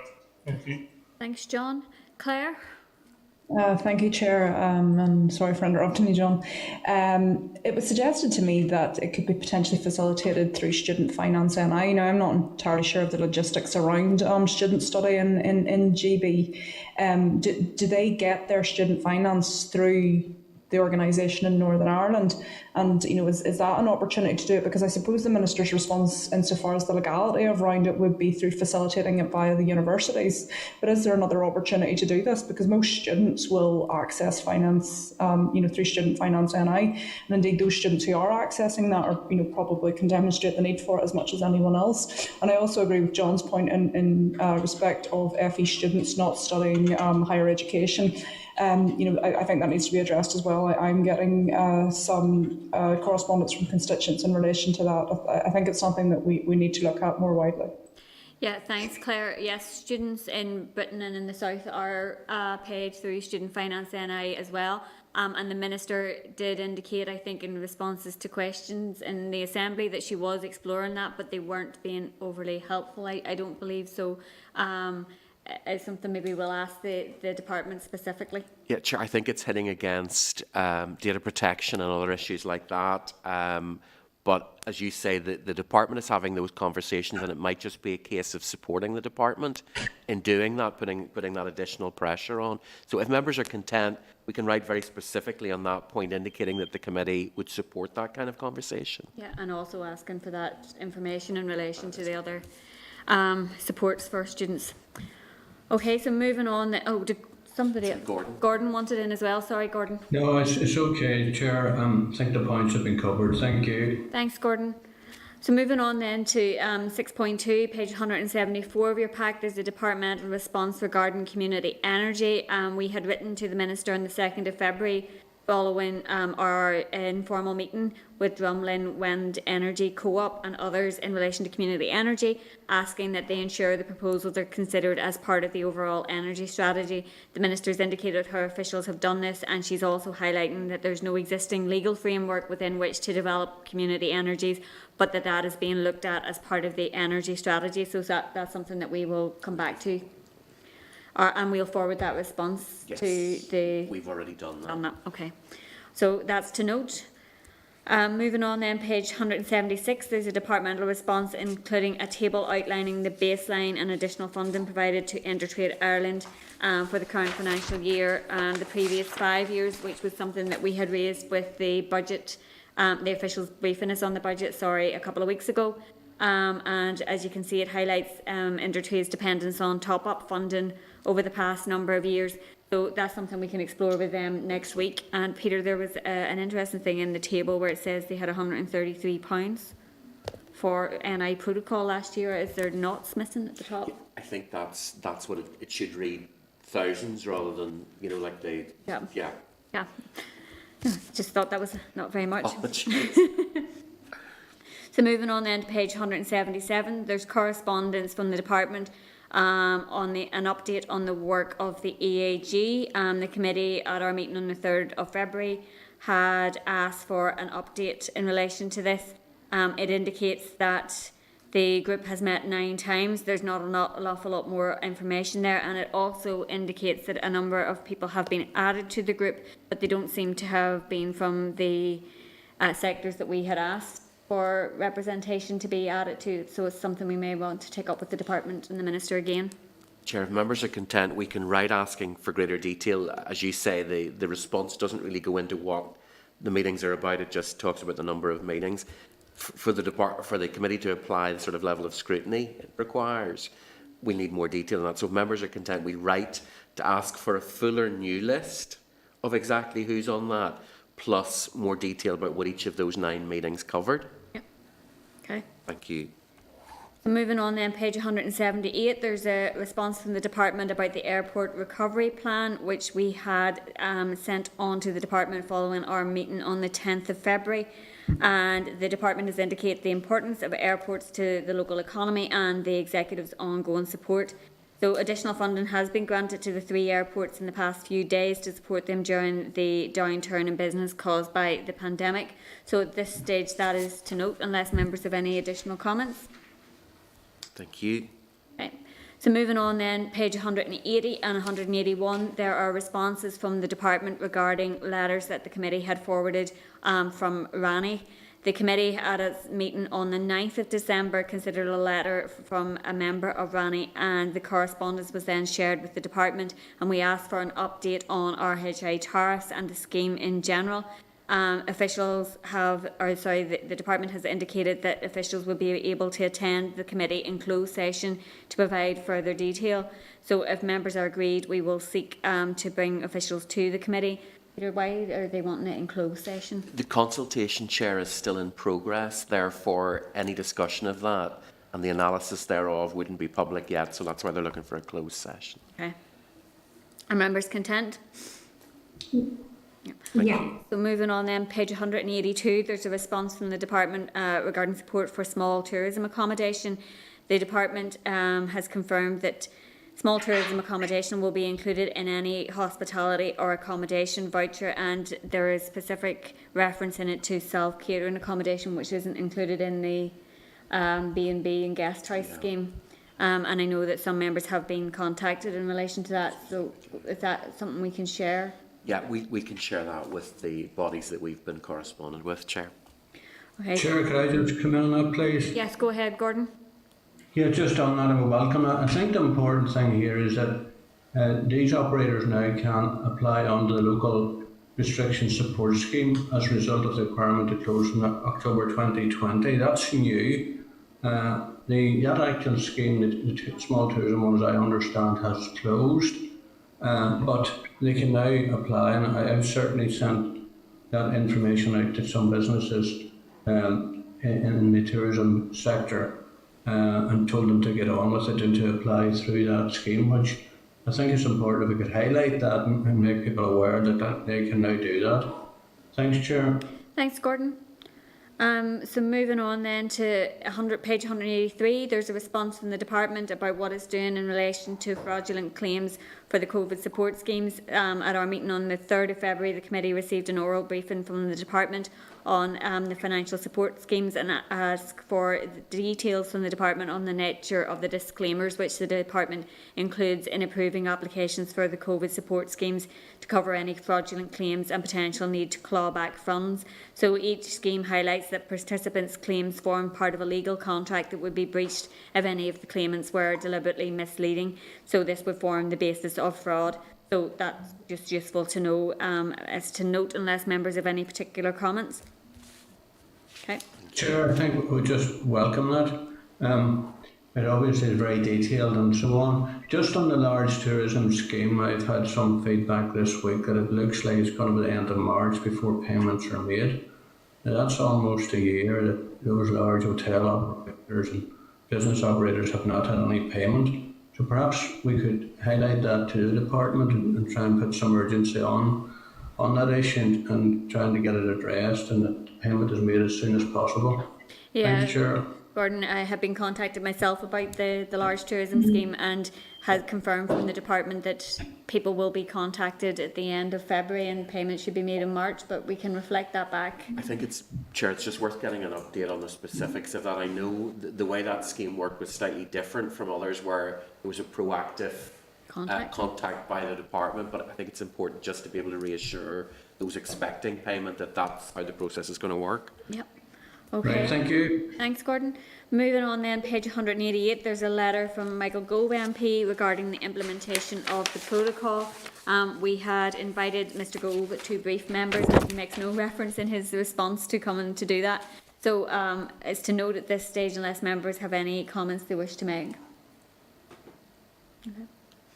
Peter, we may want to follow up on that again. Well, I think, Chair, what I would be suggesting is that it would be useful to write back thanking him for the response, indicating that the committee would, yes, absolutely still seek updates, but that they would also continue to request that he comes to brief the committee if members are content. Yep. Nodding heads there, yep. Okay, so moving on, page 189, there's a letter from Ulster University regarding admissions criteria for the 2021-22 academic year. As referenced by other respondees, the higher education institutes, the FE colleges and other relevant stakeholders are working together to develop a response framework. This will be shared with the department for approval in due course and with the committee subsequent to that. So, Peter, it might be useful to know what the department's engagement is with the stakeholder group. Chair, from what I've understood, the discussion is with the stakeholders first. The department is aware of them doing that. They're going to come back with a plan to the department that they'll all engage on. And I think that's where the process is at now. But what we'll do is we put out a request to the involved stakeholders just to ask what their view of the, the point at where this stands is. Okay, thank you. Moving on then to page 191, there's a letter from UCU to the Minister regarding lecturer pay at further education colleges. The letter formally registers a trade dispute and has been copied to the committee for information. And it's to note at this stage as it wouldn't be appropriate for the committee to involve itself in issues around lecturers' pay and terms and conditions, although we would encourage them to try to resolve those issues. Chair, we had correspondence on this before and had written to both sides to urge that they talk. Now that a live dispute is in progress, they have declared a trade dispute. The committee needs to stand back from that, but again, the committee's advocacy for discussion is still there. Right, thank you. Moving on then to page 3 of table papers, there is a departmental response regarding Student Hardship Fund, which indicates departmental officials are engaging with the higher education institutions to consider the criteria for the hardship that is being applied. And obviously this is an issue that we have been raising for quite some time, so it would be useful to hear the outcome of that and get some feedback, but it's to note at this point. Then at page 5 of table papers, there's a response from Ulster University in relation to the relocation of the health science courses. That it indicates that UU's decision reflects the benefits and opportunities presented by the co-location of the School of Medicine Paramedic Practice and the award-winning School of Nursing, all of which are based at the Magee campus. And furthermore, the VC indicates that Belfast is the most appropriate location for postgraduate provision, supporting the existing health sciences workforce to access continued professional development alongside current postgraduate nursing provision. The committee will have an informal meeting with the VC of Ulster University on the 25th of March, and we will also likely have a formal committee briefing following that. So it's to note at this stage unless there's any particular comments. Okay, so then moving on to item number 7, which is the Skills Strategy and Economic Output Micro Inquiry Special Report. There's a draft report at page 195 of your pack. The first draft of the report was reviewed at the committee on the 17th of February, and members had suggested a small number of minor amendments. These amendments have now been made and are highlighted in yellow in the document. And obviously the motion has been submitted to the Business Office, so it's likely to be scheduled in the next couple of weeks. Yeah, Chair, we're fairly hopeful that we'll see it in the next couple of weeks. They're applying the usual need for additional semicolons and so on, so we will get that back in due course. But they have accepted the motion, so really now it's a case of just getting the report agreed so that we can start going through the publishing system so that we'll be able to get it out to members, all members, prior to the debate. So if members are content. Are members content?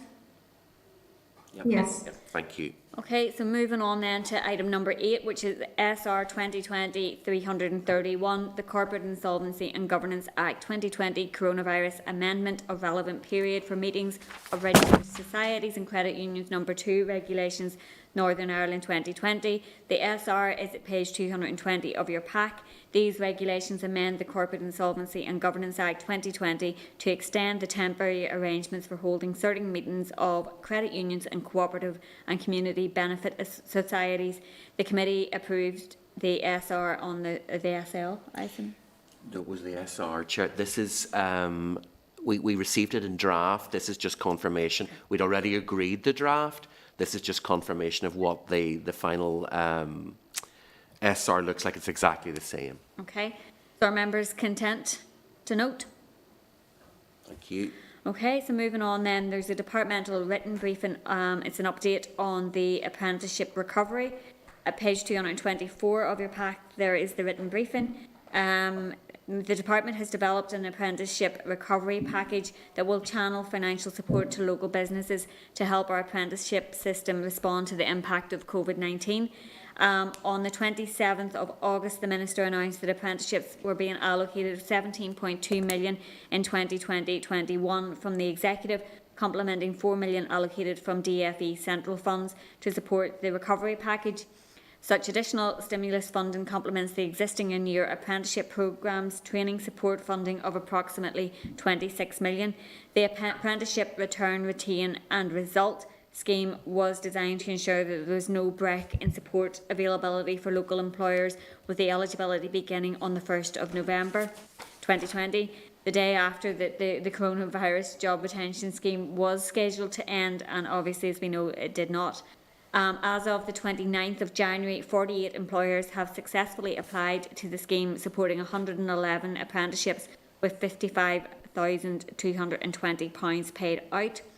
The apprenticeship recovery incentives will be promoted again as part of a 3-week media campaign from the 8th to the 28th of February. And obviously we know from talking to officials that those have been impacted by the restrictions that were reimposed before Christmas. So it will be important that re-promoting that takes place. So are members content to note at this stage, and we will keep in touch with the department around this? Chair, members will recall when we saw the 21-22 budget that the department has effectively budgeted for this to continue. I think there's an awareness on their part that they'll be having to provide this kind of support well into the new financial year.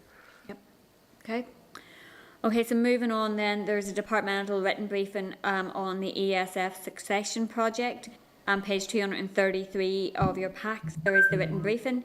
The UK Shared Prosperity Fund was identified by the British Government as the replacement for structural funds. However, the details of the scheme continues to be limited, and the timescales are a real concern, as the committee is aware of from its engagement with various organisations. The announcements to date do not give any reassurance that the Shared Prosperity Fund will support the type or scale of succession provision that is needed. However, the department is continuing to engage with their counterparts in the relevant UK departments on these issues in parallel to developing our own succession projects. So this is to note at this stage, unless there's specific points that the committee want to make. Okay. Thank you, Chair. Moving on then to item number 11, the programme for government, the draft outcomes framework consultation. There is a clerk's memo at page 238 of your packs and the consultation paper at page 240. The executive released its draft programme for government consultation, which ends on the 22nd of March. This session provides an opportunity to consider the DFE responsibilities in the draft PFG. The current draft PFG has 9 outcomes which members are likely aware of. around children and young people having the best start in life, that we live and work sustainably, protecting the environment. We have an equal and inclusive society where everyone is valued and treated with respect. We all enjoy long, healthy, active lives. Everyone can reach their potential. Our economy is globally competitive, regionally balanced and carbon neutral. Everyone feels safe. We have a caring society that supports people throughout their lives, and people want to live, work and visit here. So the department is referenced in each outcome with the exception of outcome 7.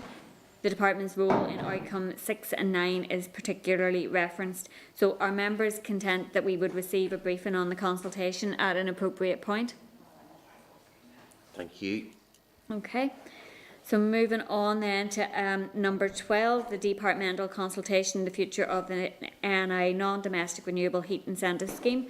At page 274 is the consultation document. The consultation was launched on the 11th of February and will run for 8 weeks and close on the 9th of April. The consultation document is enclosed and also is available on the department's website, and obviously we have asked for the briefing from the department. So are members content to note? Thank you. So then at item number 13 is the EU exit structures. A memo from the EU Affairs Manager on intergovernmental relations and EU exit is at page 347. There's a schematic of the IGR and EU exit at page 348. The terms of reference of the Executive Committee on EU exit matters at page 349. And a paper on intergovernment relations and EU exit at page 357. So this is to note unless members have any specific points.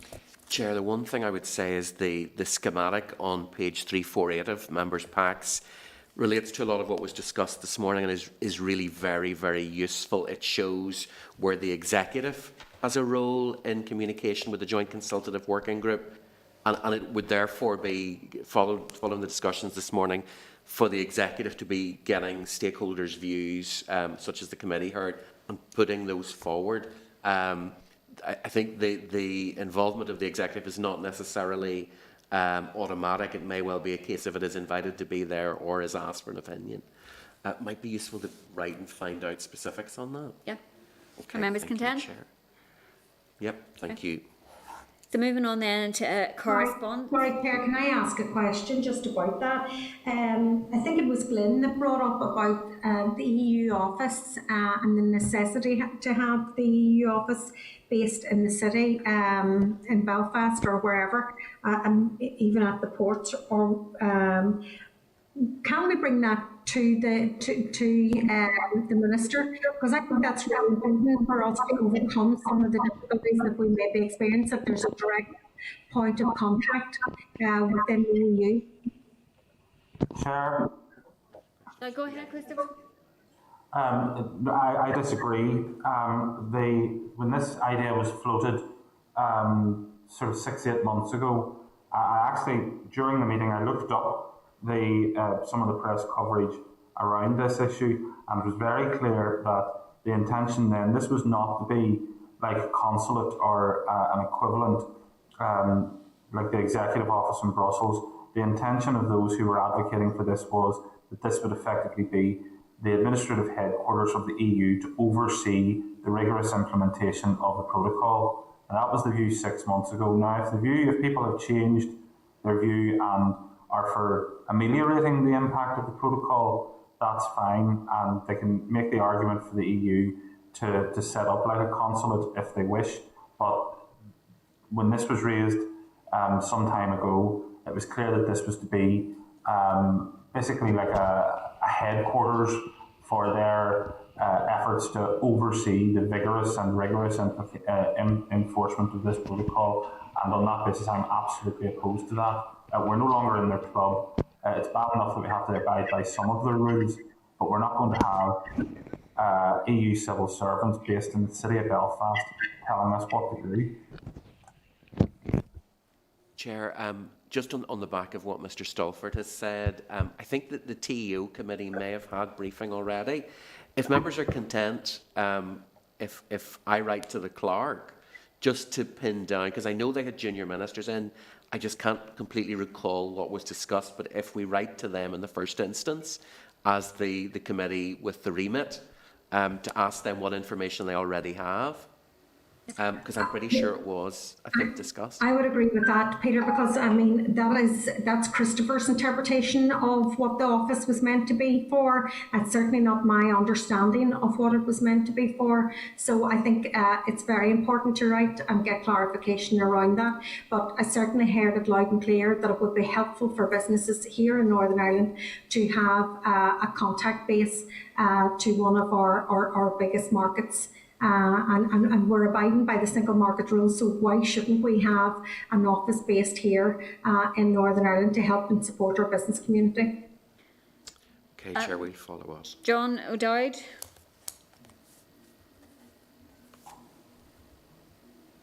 Yeah, I think we need to have more information on what we're in favour of our report to before we pitch our tents and partner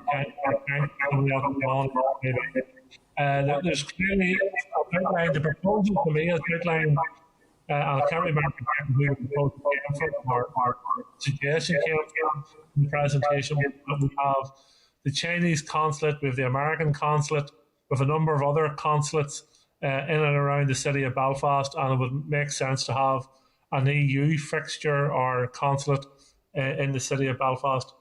So I'd like to hear more information from the TEO committee and look at and try and find a solution which benefits the people here rather than opposing something we don't have the full details of. Well, mercifully, I'm on the TEO committee and I shall oppose it there as well. Thanks. I'm sure you won't oppose the information coming to our committee, but...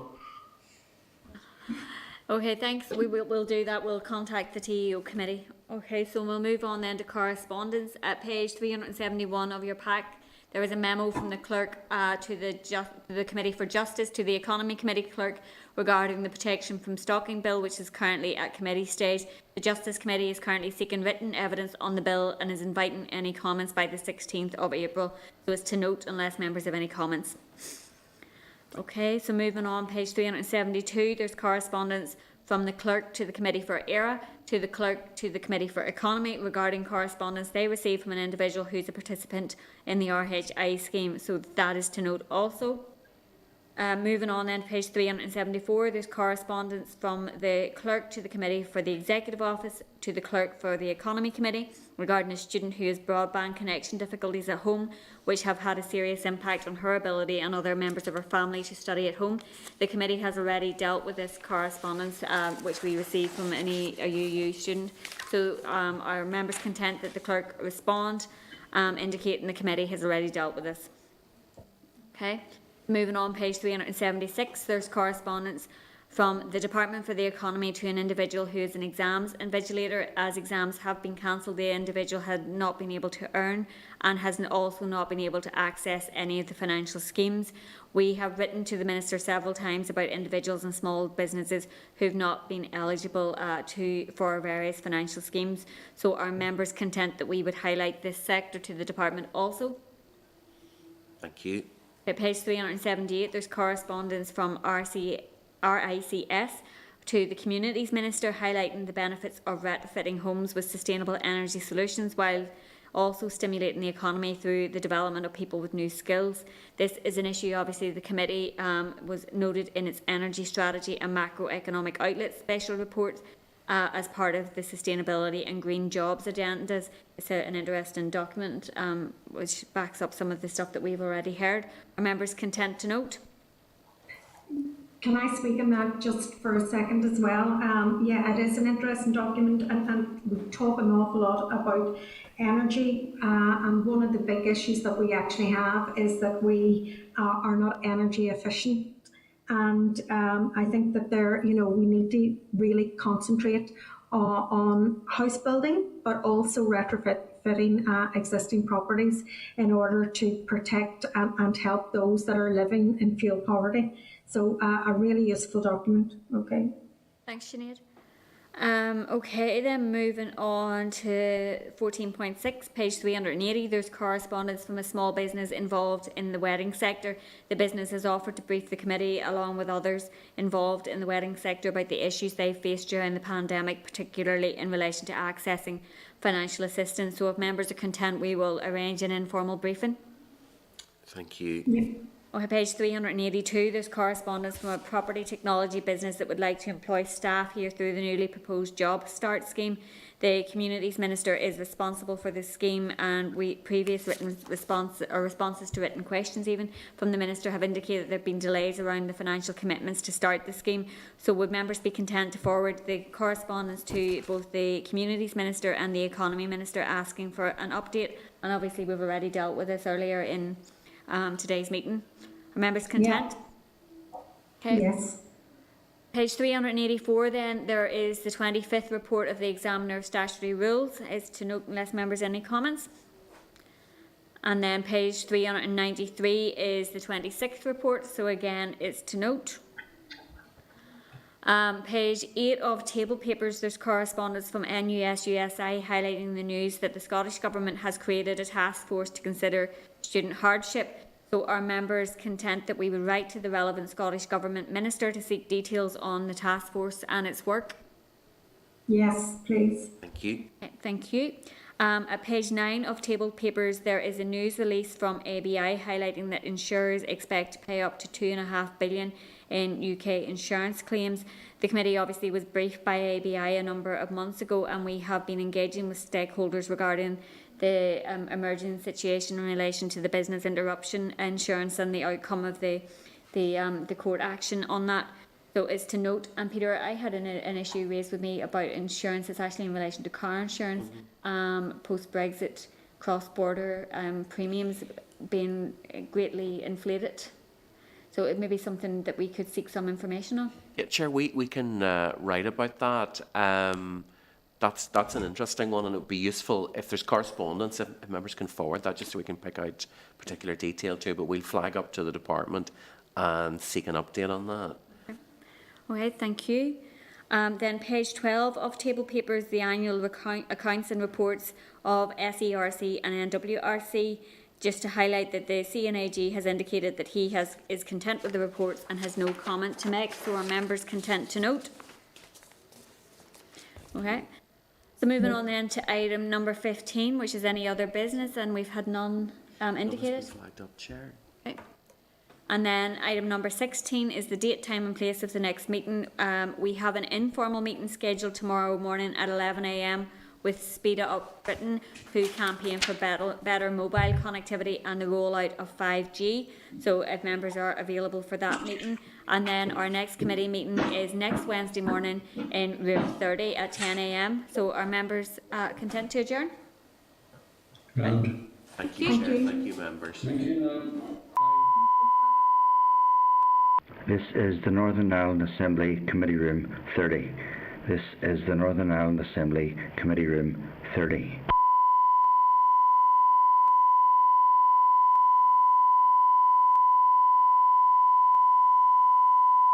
This is the Northern Ireland Assembly Committee Room 30.